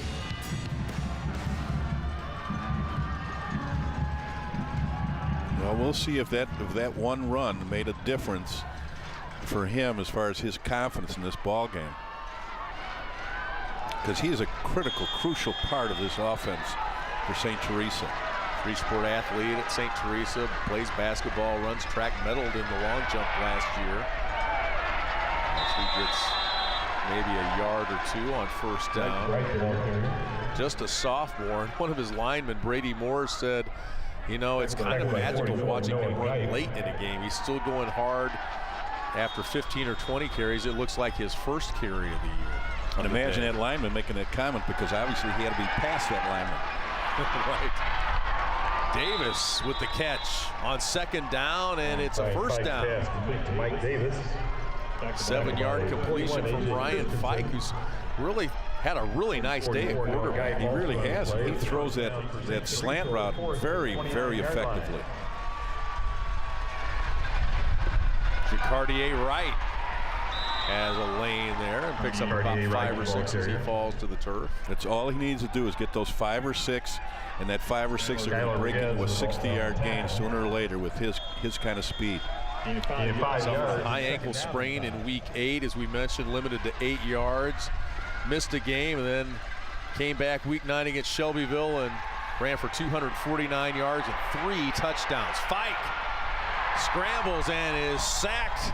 There's a flag on the play. Tyler Bryant, the 5'10 senior there for Forreston. That's just a good job by the secondary of Forreston right there, taking away the receivers and forcing Fike to have to scramble. And of course, we mentioned in the first half, when a quarterback starts to scramble, that's when you're going to get the holding calls by the offensive linemen. Penalties a big story in this game as well for Decatur St. Teresa. That'll be their 7th penalty for 71 yards. On the offense, number 68. That penalty's declined. Result of play, 3rd down. Well, it would have been had they accepted it. But you can see a great job by the secondary. He's got nowhere to go, and then he's just scrambling all over the place. And of course, that's when the offensive linemen start grabbing onto somebody. Ooh. The official still has his microphone on, apparently. 3rd down. Fike looking deep. Leaping for the ball and almost bringing it in is Zach Jarrett, but he couldn't quite get a handle on it. And that'll bring up 4th down for St. Teresa. Every time St. Teresa wants to go long, there's a breakdown in the offensive line play because he has to scramble. He gets flushed out. When he throws a slant route, which is just a 2-3 step drop, he has no problems whatsoever. It's when he wants to go deeper that there's a breakdown on the offensive line. He has to start scrambling. That's also part not only of the offensive line, but a good job by the secondary. For St. Teresa. John Bryles back to punt.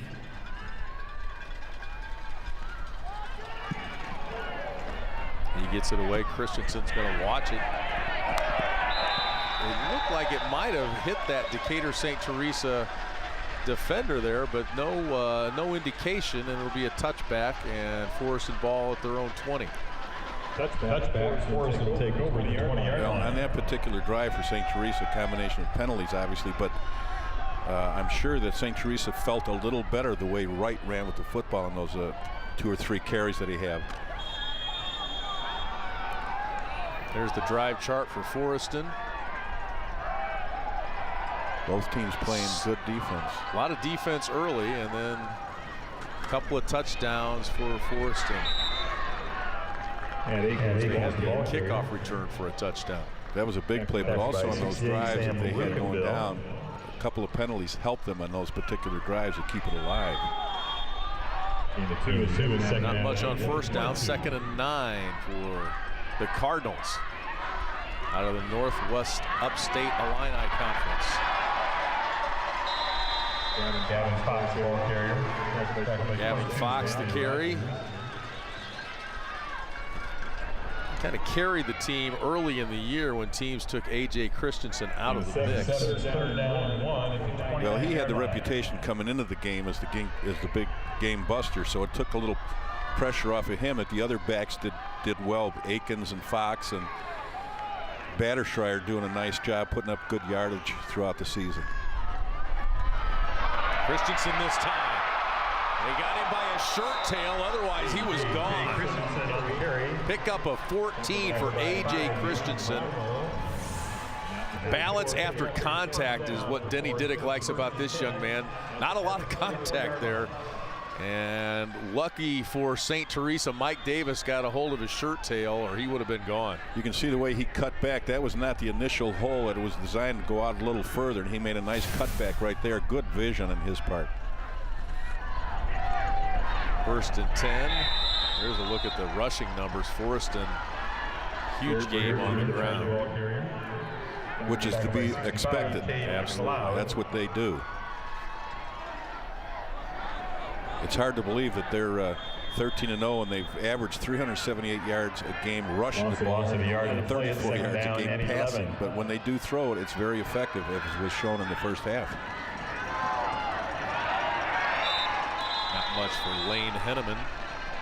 Lane Henneman on the carry. Now to bring up 3rd down. By 3rd and 11 for Forreston. Unit 2 is 3rd down, 3rd and 9. Coming into this game, St. Teresa's defense is only giving up 121 yards a game running the football, and they certainly have been tested today. 3rd and 9. Dawes rolling out. Picked off in and out of the hands of Zach Jarrett. And it'll be 4th down for the Cardinals. A lot of pressure on Dawes on that rollout off the play fake. He's trying to get out to the edge, but you can see he's getting pressure right now to throw the football. Never got his shoulders turned up. Makes a tough turn to make that throw. John Bryles right in his face there. Yeah, that's part of why that throw was so poor. Dawes with a kick. Oh, penalty against St. Teresa. Ball will roll dead at the 10-yard line, but that's going to be a penalty against St. T and a 1st down for Forreston. They'll get the ball back here after a 44-yard punt. 45 yards on the punt. There is a penalty. Big penalty right there.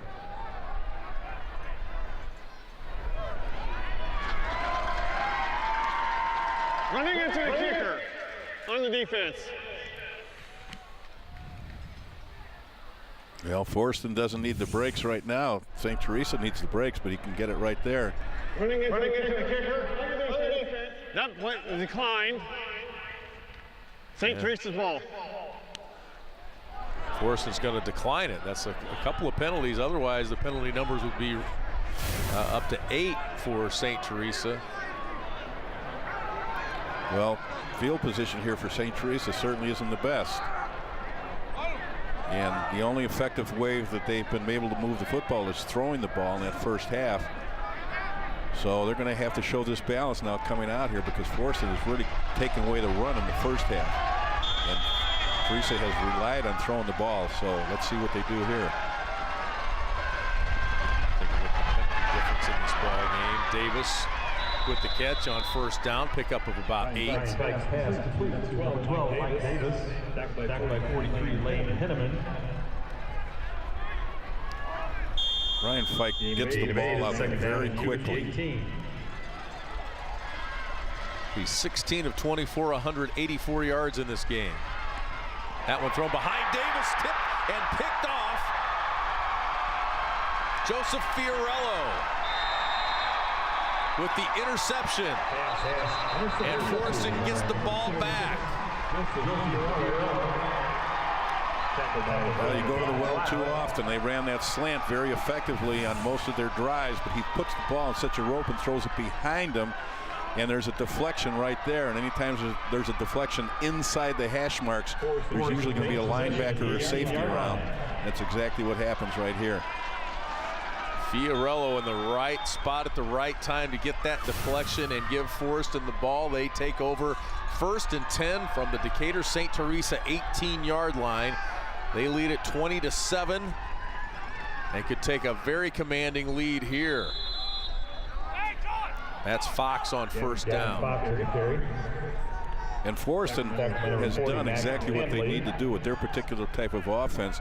They cannot afford to give the other team any kind of a score or more to get down where they'd be forced to throw the football.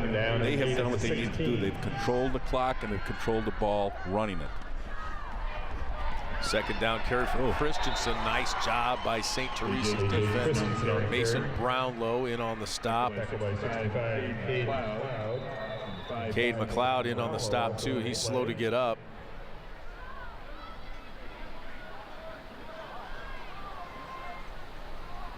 McLeod, 6 foot, 255 pounds senior. Two-way player. Pointing to his right arm. Yeah, he doesn't want to come off, but he's going to have to come off.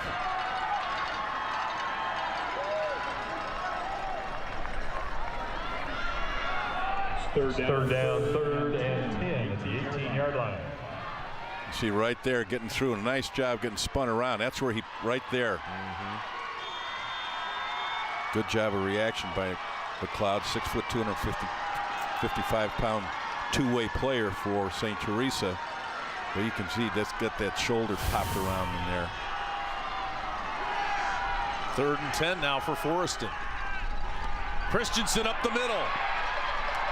Inside the 10, still on his feet at the 5.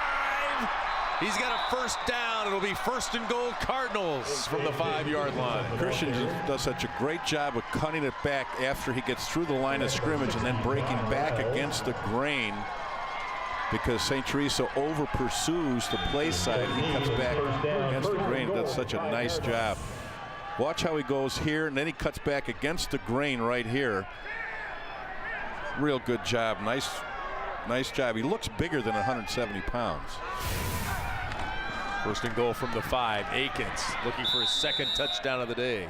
Takes him down to the 1-yard line. Good job right up the middle right there by Atkins, but a real good job by the left guard Stewart and the center Walton, the right guard Tim, and a little trap in there. This is where you got to watch the surge of the white jerseys. If you see the white jerseys in the end zone, the offensive lineman white jerseys, you know it's going to be a touchdown. The offensive line controls the line of scrimmage here. 2nd and 1.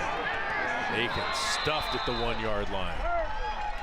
Good job by the guys up front for St. Teresa. Sam Luckenbill, 68, the All-Stater up front there. Only Bo Branion, Simeon Smith, Cade McLeod. Good push from the Bulldogs. Well, they've hung in the ball game. There's no doubt about it. But it's been certain breaks that Forreston has been able to take advantage of. Field position and penalties that have kept drives alive. Interception here that gets them down. And they stopped St. Teresa defensively in this kind of a situation twice. Straight ahead that time, and it'll be marked just short and bring up 4th down. Forreston ran out of an unbalanced line right there. Big play here by Forreston. Now again, the advantage is quarterback under center as opposed to being in the spread formation where he's back 6 yards. So it wouldn't be 1st and goal.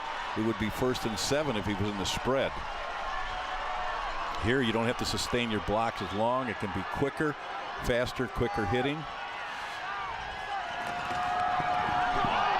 Fumble. St. T picks it up. Mason Brownlow loses it after he's tackled.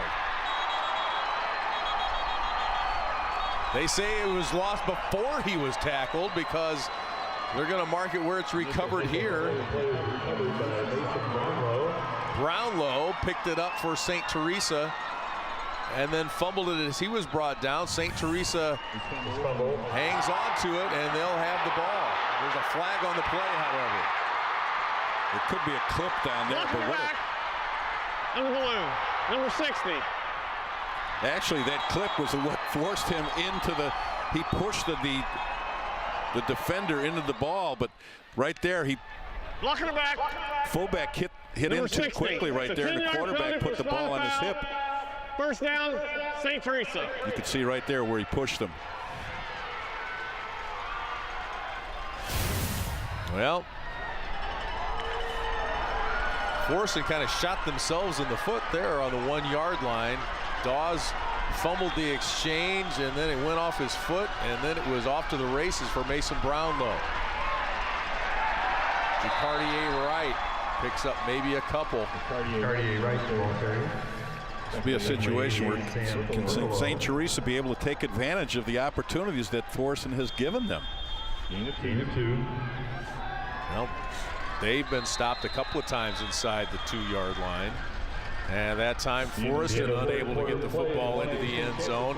Turning it over and giving it back to St. Teresa. The Bulldogs trying to get back into this one. They trail it 20-7 as we head to the 4th quarter.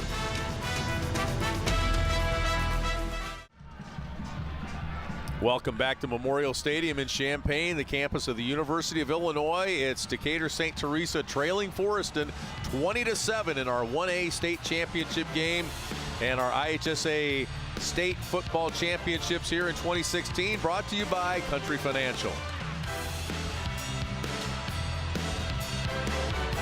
Lee Hall, Jack McInerney with you upstairs as we get ready to start the 4th quarter. Game 1 of a 4-game set here on Friday and 4 more tomorrow in Champaign. That pass from Ryan Fike incomplete. Fike's pass tipped the line of scrimmage by Sam. I've got to think certainly this is the way the teams have been playing in the first half. Most people wouldn't think that this would be a 4-down territory, but it very well could be.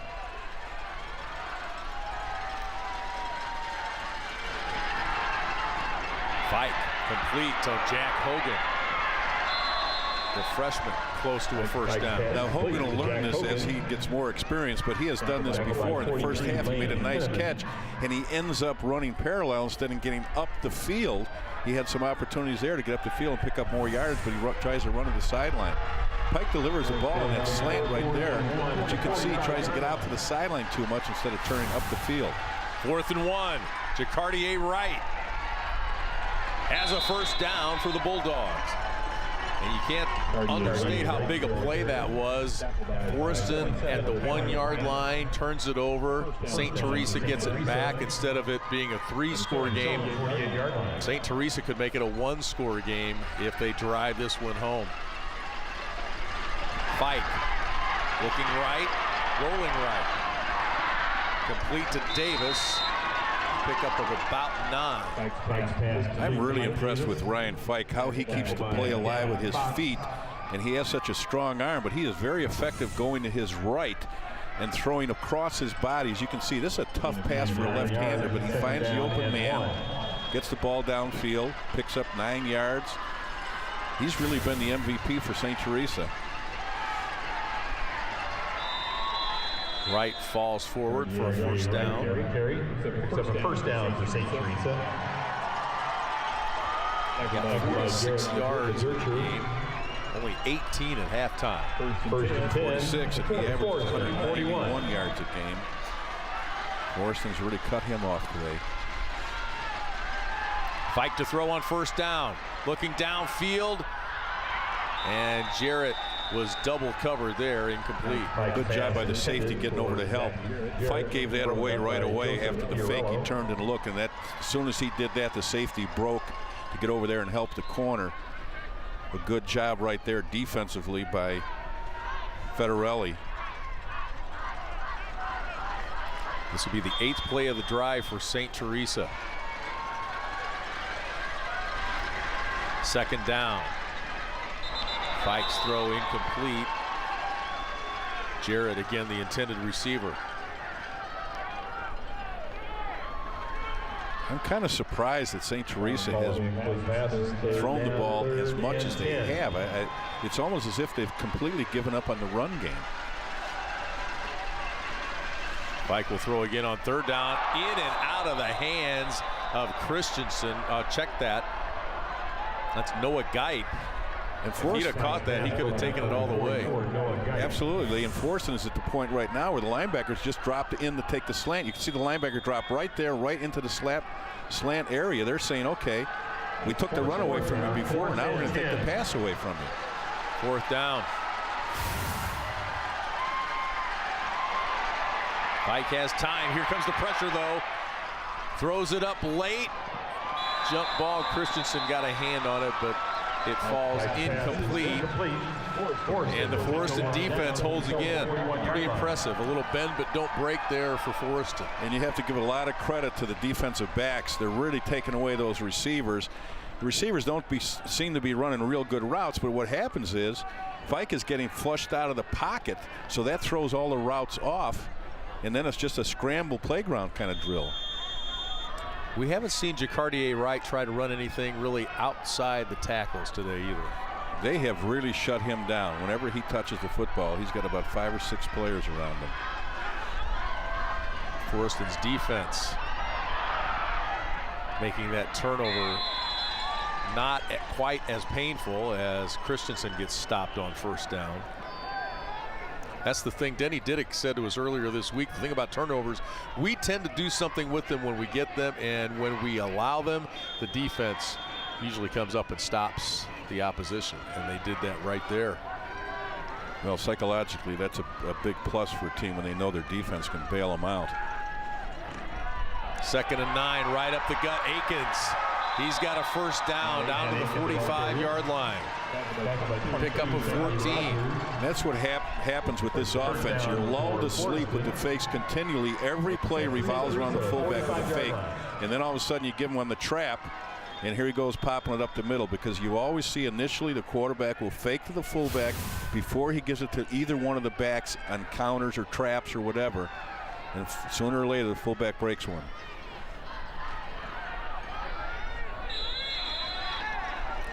Not much room that time for Lane Henneman, the senior. Back by John Bryles. Forreston's shown very good patience with their offense. They don't get rattled. They don't lose their poise. They continue to run the football. And in many cases, if they're not down in their own end zone, it's a 4-down territory anywhere for 70-yard field for them.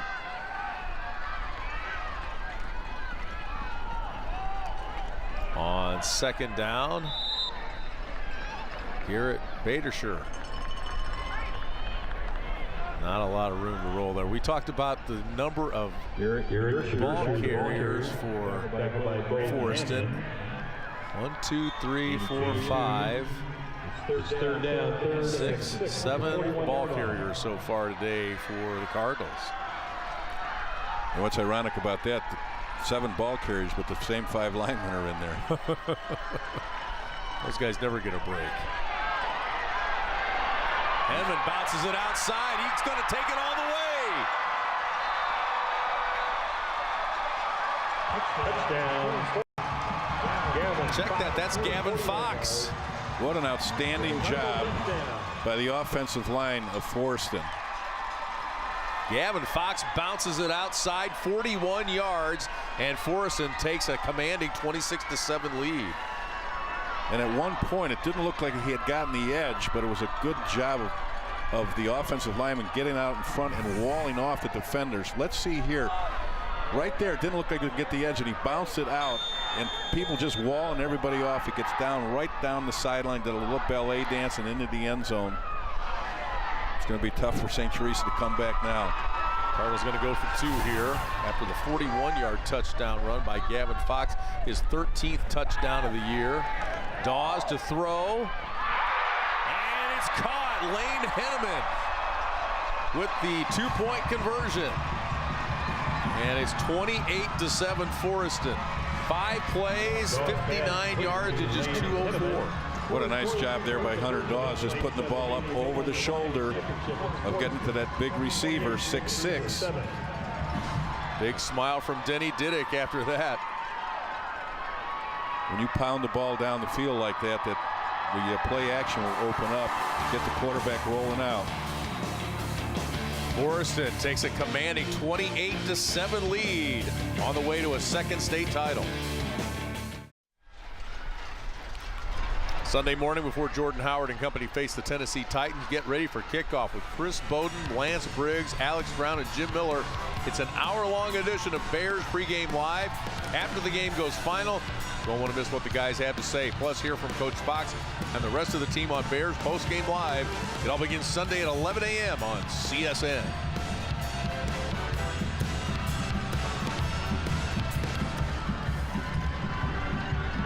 Feels a little like Bears weather. It's starting to get that way. Lee Hall, Jack McInerney, 1A state class championship football here. Not basketball yet, buddy. Last weekend of football in the state of Illinois. Onside kick recovered by St. Teresa, and they'll start at their own 45. Well, basketball, the word basketball came out of my mouth. The last time Forreston won a state championship in football 2 years ago, they got 4th in 1A basketball.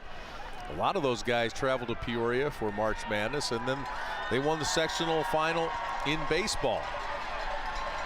Well, sometimes you have those senior classes that are just outstanding in several sports, and you know in the fall the first sport there is football, so later on wrestling, track, and baseball, those kids can all be involved in that, but those are the great athletes that play for you in football. St. Teresa's got plenty of work to do if they're going to deny Forreston a 2nd state championship in 3 years. Fikes pass almost picked off. And he initially was not going to throw the ball deep. The short man, the intermediate route, was taken away from him, so then he had no choice but to go deep.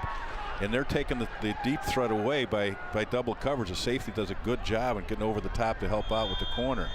Gavin Fox had his hands on that. He had the touchdown run just moments ago from 41 yards to make it a 28-7 ball game. Fikes pass intended for Jacardier Wright, just out of his reach. And it's very quickly 3rd down for Decatur St. Teresa, and they haven't moved the football. We mentioned this the first half, and of course redundancy does come into effect when you're in a game like this where St. Teresa's offense is just out of sync. They just can't seem to find a way to show any balance whatsoever. Fike overthrows Davis, the intended receiver, and it's Fox with the interception.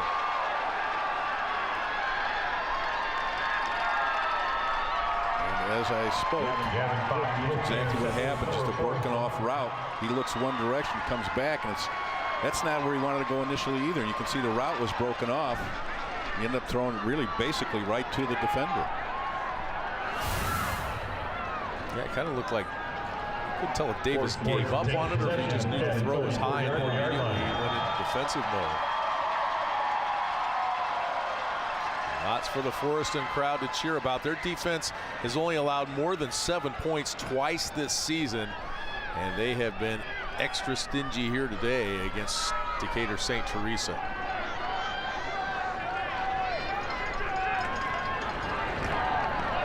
Christensen, well, he's had a lot of success with that play today. He's up over 130 yards now. A.J. Christensen. Nice job of cutting back. That's his forte. is running the point of attack and then breaking back against the grain when the linebackers over pursue. Good shot right there of A.J. Christensen. But let's take a look. You'll see he goes to the hole, cut back right there. Just key his feet, great vision of the backside, an all-stater, and he's only a junior. He had a huge game against Stark County in round 2 of the playoffs, 268 yards, 4 touchdowns.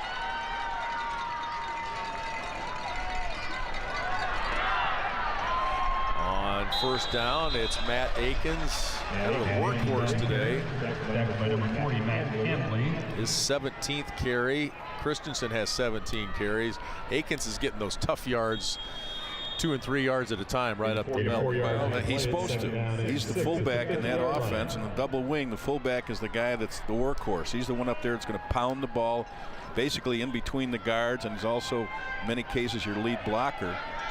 And he's done that today.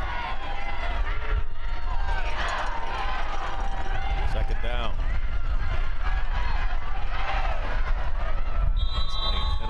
Carry. Statistically, Lee, a lot of these running backs would have much better stats if they weren't being platooned 6 running backs at a time. For example, and it's a perfect example today because normally Atkins carries the ball only 11 times a game for 55 yards. We can see that he's an outstanding running back, and of course Christensen, for 13 games, his average, he has over 1,000 yards, but he's only been averaging 8 carries a game for 85 yards. So the balance that they have with those 5 to 6 running backs just really spreads the wealth. 3rd and 3. Oh, Christensen's got a big hole, and he's going to run outside and take it all the way into the end zone. What a move. Man, oh man. The offensive line of Forreston blew open a big hole for Christensen, and he takes it all the way from 47 yards out. His 2nd touchdown of the game. Got to make sure that we give a shout out to that offensive line. They have done a great job. You can see right here, he's got a giant hole to run in, but a good cutback right here. He just keeps that defensive back, tries to trip him, and it doesn't work out. But Singley, Stewart, Walton, Tim, and Hines, the front 5 for Forreston, have done a tremendous job.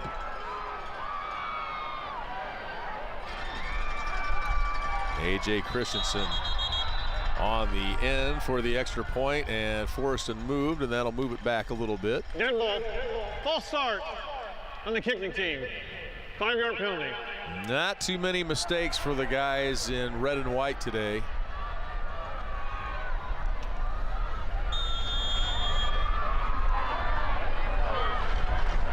Well, they set the tempo early, and they never changed. They threw the ball effectively. First time they threw it for a touchdown, and then it's been pound the ball, pound the ball. Sean Wedmeyer, the exchange student from Australia, with the extra point. 5:53 remaining in the 1A state championship at Forreston. Quick 4-play drive, and A.J. Christensen caps it off. Boy, look at that lane. Well, the initial with the fake to the fullback, where you saw everybody close down on the fullback because he, in that drive, ran it twice effectively up the middle. They fake to the fullback. You see everybody squeeze down, and it's the second back through, which is Christensen. But then now it's just up to him. Great vision downfield and excellent moves for the 5'11", 187-pound junior. What is it about this offense that is so effective? We see it a lot from a lot of the teams in the Northwest Upstate Illini Conference. We've seen it from Lena Winslow. Dakota runs a similar offense. Why is it so effective? Misdirection. You constantly got people moving, whether you're faking, where you're giving the ball or faking to them. There's misdirection going on all the time, and that freezes up the linebackers. They can't fast flow to the ball, and the same with the defensive backs. They can't. So everybody's kind of stalemated when you have that kind of action in the backfield. And you see that, for example, with if you ever watch Navy play or Georgia Tech or somebody where they have that fast motion with those wing backs. They'll come racing back into the halfback spot, and then they'll stop and they'll go in different directions. Well, that freezes up the linebackers, and it's a tough offense to defend. Gavin Fox kicks it right down the middle. Jacardier Wright has a little trouble picking it up. Does. And now looks for room to run. He hasn't found a lot of it today, and doesn't get much running room on the kickoff either. He picks up about 5. And there's A.J. Christensen coming back out, play a little defense. And they played a lot of it today. He did. And answering more to your question, the offensive line is crucial too in that kind of an offense. You've got to have a good, strong offensive line because they're pounding the ball constantly. And that's exactly what Forreston does. You know, they run the ball 52 times a game, and for 378 yards, it's a lot of running. St. Teresa will try to get something going offensively, but that defensive line of Forreston has been outstanding today. Not a lot of sacks. They eat double teams and let the linebackers make plays. They've made a lot of plays up front. Steve Christensen, Cody Stewart, Cody Mosier up front. Stewart's done a nice job right there in the middle, tying things up. And it's really been the fact that the offensive line of St. Teresa has been stalemated by the defensive front of Forreston, and that allows the linebackers to get in play and have completely taken right out of the game. Ryan Fikes there's a miscommunication there because he threw it and the receiver wasn't where he expected him to be. That'll bring up 3rd down and 12. It's been that kind of day for the Bulldogs. No doubt about it. A lot of credit to Forreston's defense. Fight to Hogan, the freshman, in and out of his hands, and will bring up 4th down. Hogan was trying to run with the football before he secured it on that. It was a pretty good throw. He took his eyes off the ball to look at the defender.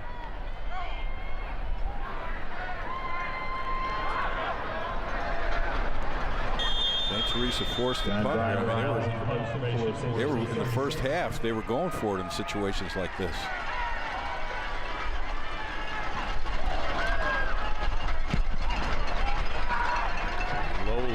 Bounces at midfield and takes a St. Teresa roll. Forreston will take over at their own 33 with a commanding 28-point lead here, as it looks like they are just a little over 5 minutes away from their 2nd state championship in the last 3 years under Denny Diddick. A lot of these kids, a lot of these seniors for Forreston were sophomores on that state championship team, played key roles. And then the next year, last year, they lost in week 3 to Dakota. And Denny Diddick said that was a real wake-up call for these kids. They say, we can't let that happen again. And then they run the table here in 2016. And it's going to be the first undefeated team in school history. And they've got some good football history behind them, but this is the first time, if this holds up, which it seems it will, to be the first undefeated team in their history.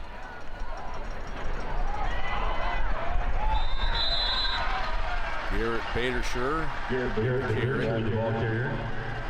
Tackled by Sam. Great junior class. Christensen, Fox, Second Hunter Dawes, all those guys are going to be back next year. They're starting to feel it on the Forreston sideline. A couple of offensive linemen coming back singly. Hines, the right tackle, is only a sophomore. Center, Walton's only a junior. So they'll have a nucleus of that very good offensive line coming back. Joseph Bowers, the junior, with the carry. And it looks like he has the first down.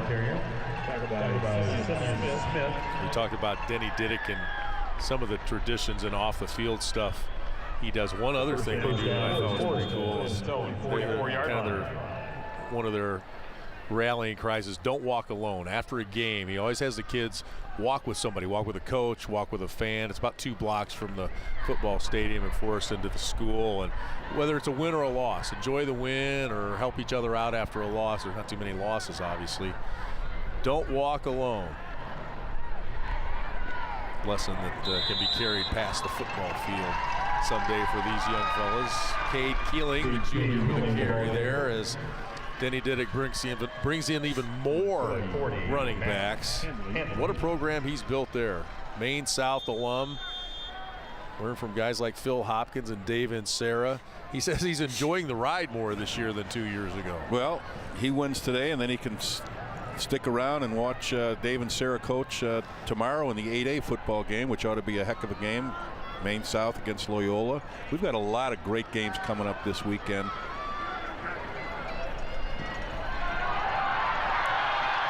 And getting to the edge and more that time for Forreston. Evan Kelsey, a sophomore, his first carry of the afternoon, pick up a 14. Picks up 14. By the time he gets back tomorrow, this will be about a 44-yard run. Holding. Offense number 12. 10-yard penalty from the spot of the foul. That's good job right there. Nice run. Good job too by number 72 getting out in front of him, a big lineman, and that's the key when you run the double wing. You have linemen pulling, you're running counters and you're running traps. You've got to have linemen that can run, that aren't big slugs there, but have good feet. Justin Lampy leading the way. Penalty brings it back. Be second down and 23 for Forreston. And another state championship for that Northwest Upstate Illini Conference. Boy, they play some good football there. Well, good competition in many cases will get you down here. Hunter Rogers with the carry. Not a lot there that time. Hunter Rogers, the ball carrier. Well, one advantage to a situation like this, you're going to get an awful lot of football players in the game, so it's going to be some good memories, obviously, when you can get people in the state championship game. And I remember in 2001 when I had the fortunate to be able to coach in the state championship game here, you try to get all the seniors in the game. And it doesn't make any difference if it's a rout or it's a relatively close game. You can find ways of spot subbing to get one senior in here and another senior in there. You don't have to group substitute, but get them in so that they can say they played in the state championship game. I think that's very crucial for a young man's experiences, certainly through high school. Kayleen David's a sophomore with his first carry for Forreston. We approach the 2-minute mark. Now we got a wholesale substitution here. Brings up we're going to punt it. Let me ask you this, Jack. When you're running this kind of offense, is it easier to kind of keep it going one year to the next because you're not reliant on that great passer or great running back or that great athlete that has to be the quarterback? Well, in this case, you mentioned it. They had 6 or 7 running backs doing it, and they have more of that on the lower levels. Jack Hogan, not a lot of room on the punt return, a 49-yard punt. 48 yards on the punt. But part of that, you talk about the running backs, and line play is so crucial.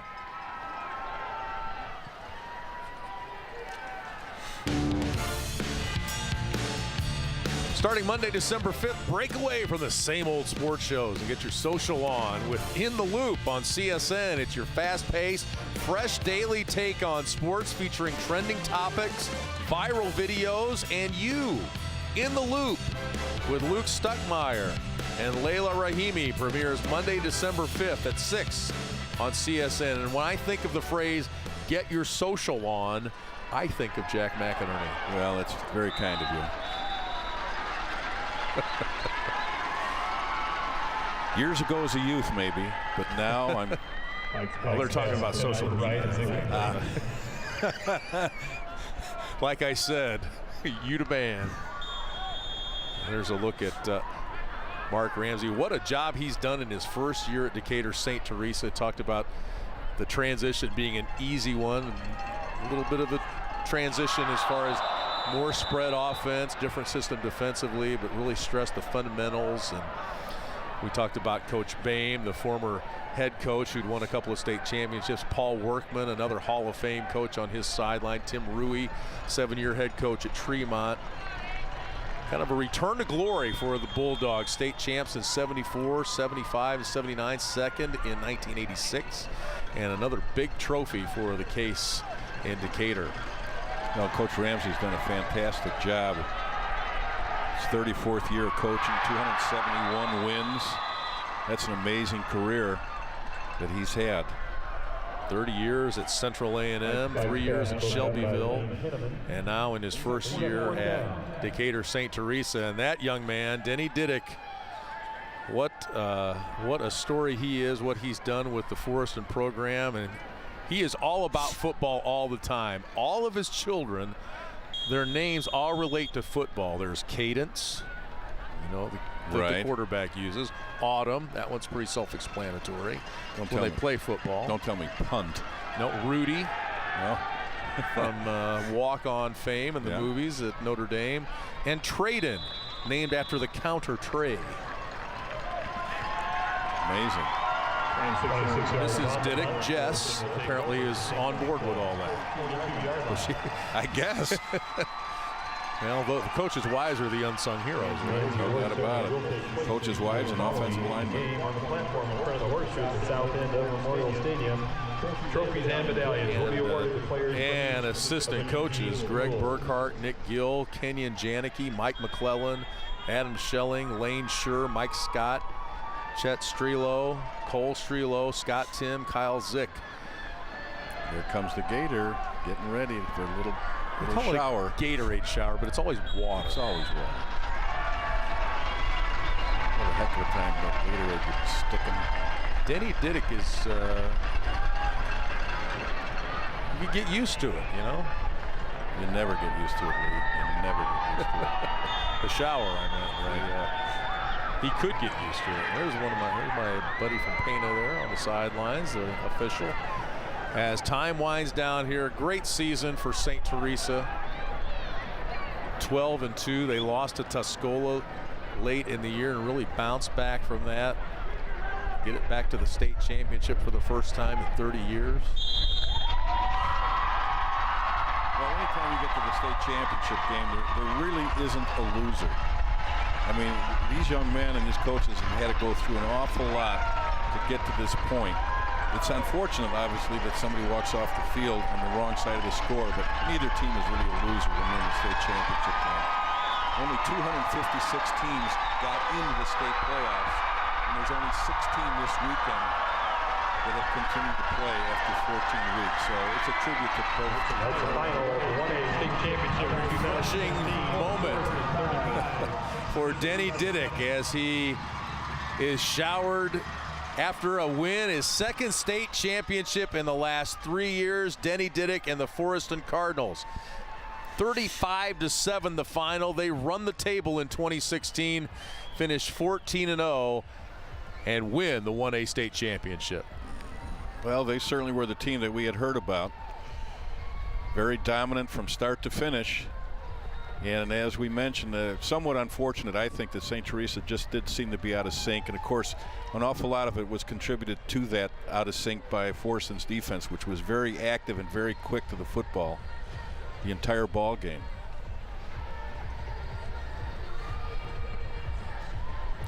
And really a great crowd from Forreston here today. Our Win Trust play of the game. Right here, A.J. Christensen. One of his 2 touchdowns, he brought one back for a kickoff, and this one was 41 yards. A dominant running game today for Forreston. Christensen, 183 yards. 1 touchdown rushing, 1 on the kickoff return that we mentioned. 368 yards rushing today for Forreston. That puts them 3rd all-time for a single season behind Joliet Catholic and Stockton. A.J. Christensen, our country player of the game. And he'll be back. He's only a junior. He's only a junior, and a big shout out.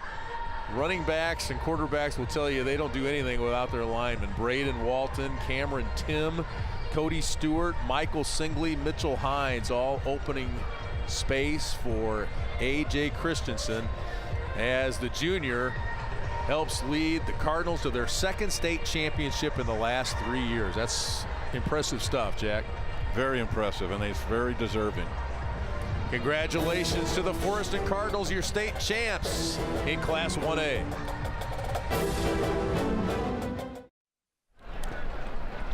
When coming to Champaign for the state finals, an Illini game, or just to visit, the best place to stay is Hawthorne Suites by Wyndham. Located just 4 blocks from Memorial Stadium, Hawthorne Suites clean, comfortable rooms are a welcome sight while on the road.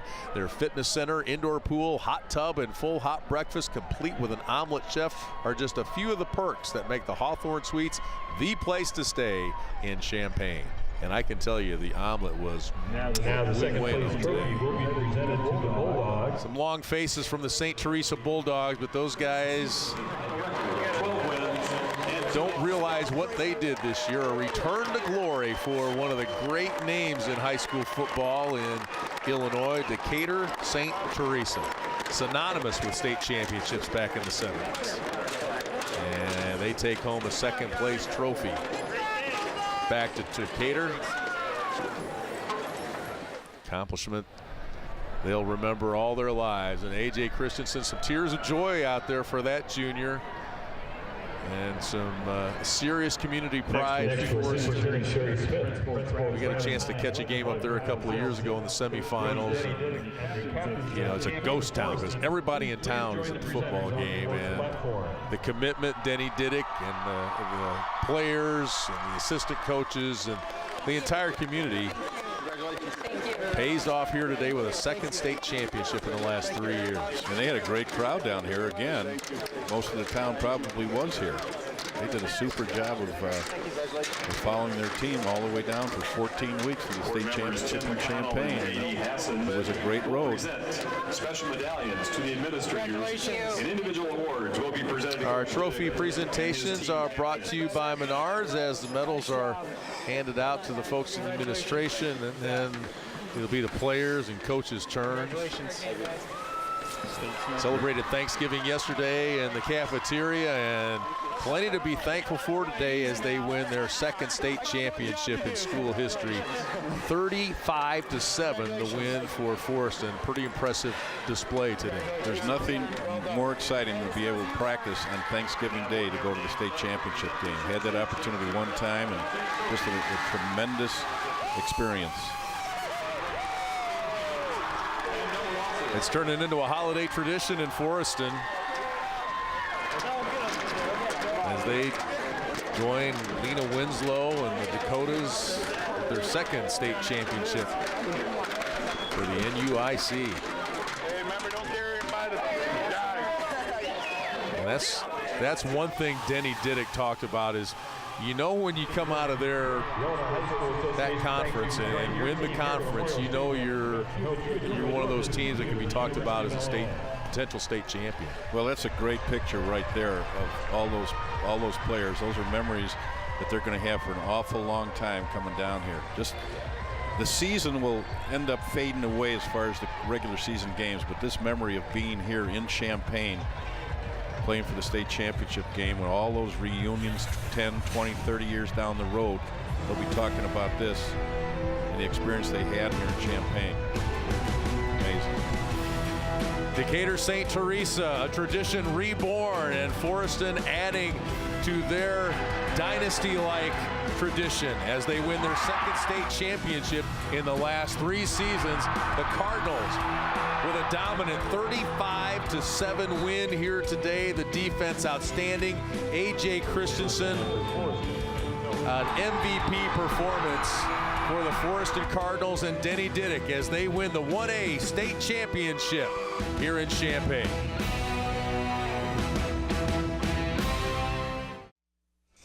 What a way to kick off the weekend, a 35-7 victory for the Forreston team here. Their second title in 3 years. They win 1A championship. What an impressive performance from them offensively. Annie, if you're Denny Dick, I don't know if you could draw up a better second half. I mean, you come out, 10-play drive, score on that first drive. You set the tone from really the opening series, and then everything snowballs. We've seen this. You get big momentum swings. It was all Forreston in the second half. This is their first undefeated season in school history. What do you think is going through that team's mind right now? Well, it's the finality of it, and it finally hits. I guarantee if we get a player or a coach in here a little bit, it still really hasn't hit them yet. But I mean, just Forreston played the second half the way they played all season long, where they controlled tempo, they forced their will, if you will, onto St. Teresa. And again, just a very impressive performance. And again, it's all about momentum, and that second half momentum was everything in this game. Completely. Forreston came out, they gained the momentum, and St. Teresa just couldn't battle back. The mentality went to Forreston, the strong mentality, and St. Teresa couldn't compete with that. I mean, how big on social media is that touchdown run A.J. Christensen had? I don't know if I've seen broken ankles off a move in football before. That was an unbelievable move, and really just told everybody, hey, you know who the MVP of this game was. The way he's able to fake out his defender on that play was unreal. It was a pleasure watching him today. Definitely the MVP of today's game, and he's just a junior. A lot of key players on this team are just juniors. So this Forreston squad is going to be lethal for a couple years to come. Here's the play now. A.J. Christensen running one back. That was his second touchdown of the game. He also had a kickoff return for a touchdown. So dynamic performance from that kid. I think the kids call that cold. That was just cold. That was cold-blooded. And you know, and Mac and Lee were talking, Coach Mac and Lee were talking about this offense, and you mentioned, you know, how you're able to do this year in and year out. To me, it's the offensive line play. I mean, you're going to have teams. The St. Teresa defense was much bigger up front, but this offensive line, you could just tell that just in sync as a unit. Really good speed, really good first step and leverage, and they really just opened things up in the second half. Well, you talked about this all game as well. They were able to chip away at that defensive line, and like you said, St. Teresa's defensive line is bigger, but in the end it didn't matter because their ability to chip away throughout the game, come in the second half, and execute the way they have all season long was exactly what they needed to win this game, and that's exactly what they got. And again, when you take away the run like Forreston's defense did, it forced St. Teresa to throw the ball. Now, they're comfortable throwing the ball, but if you watch this team during the air, they set up the pass, obviously, with the run. They wanted Decatur right to get multiple carries. Then it opens up the passing game. Here in the second half, Forreston knew what was coming. They took the running game away. It was all going to be passing. Again, some great reads by the secondary, and the Forreston secondary played a very good game for a unit that hasn't seen a ton of passing game this year. Great performance by Forreston. We will be right back with Coach Didick after this.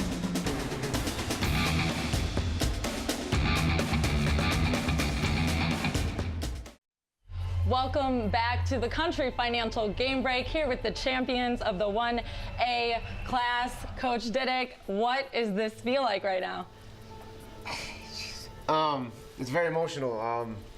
This team is a very special team, and there's been various times during the year. They're just fun to coach during the game.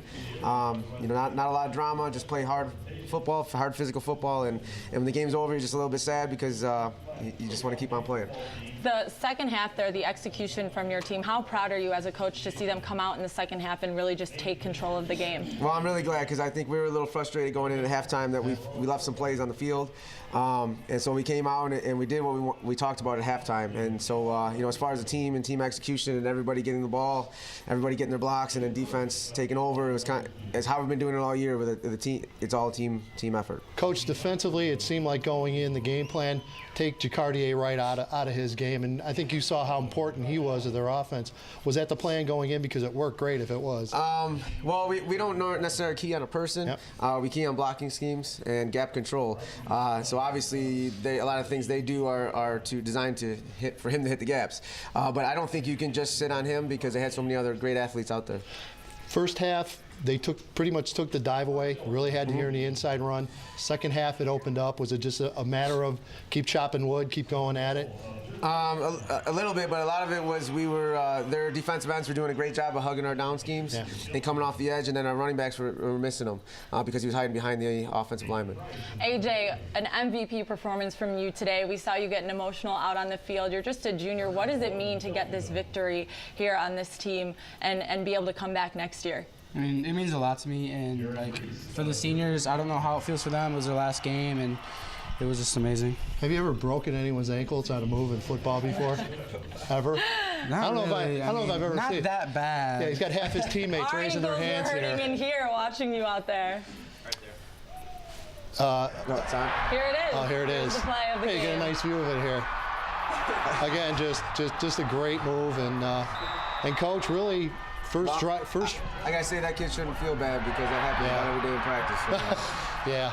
No and question. talk about your line. I mean, you had impressive runs all game long, and obviously that credit goes to the line. Yeah, without them, I couldn't have done it at all. They seem so in sync, and I mean, like a machine, the way they operate out there. Great leverage, great first step. Talk about the process of getting your line to that point year in and year out. Well, we got a great line coach. Coach Greg Burkhart does a great job of getting them to execute, and it starts at the fresh off level. And then, a lot of those guys, kind of move their way up through our program, and they can just hop right in. Some of them started last year as either a freshman or a sophomore, earning their way in their stripes. But it's just the day-to-day grind, and a lot of the effort that these guys do in the off-season to be flexible enough to be big and strong and still be quick. Play at that level, because for a big guy to stay low, it takes a lot of energy. Well, thank you guys so much for being a part of our segment here. We want to give you a huge congratulations on your 1A state championship. The Forreston Cardinals are the new victors. We will be right back with more state championship action just after this break.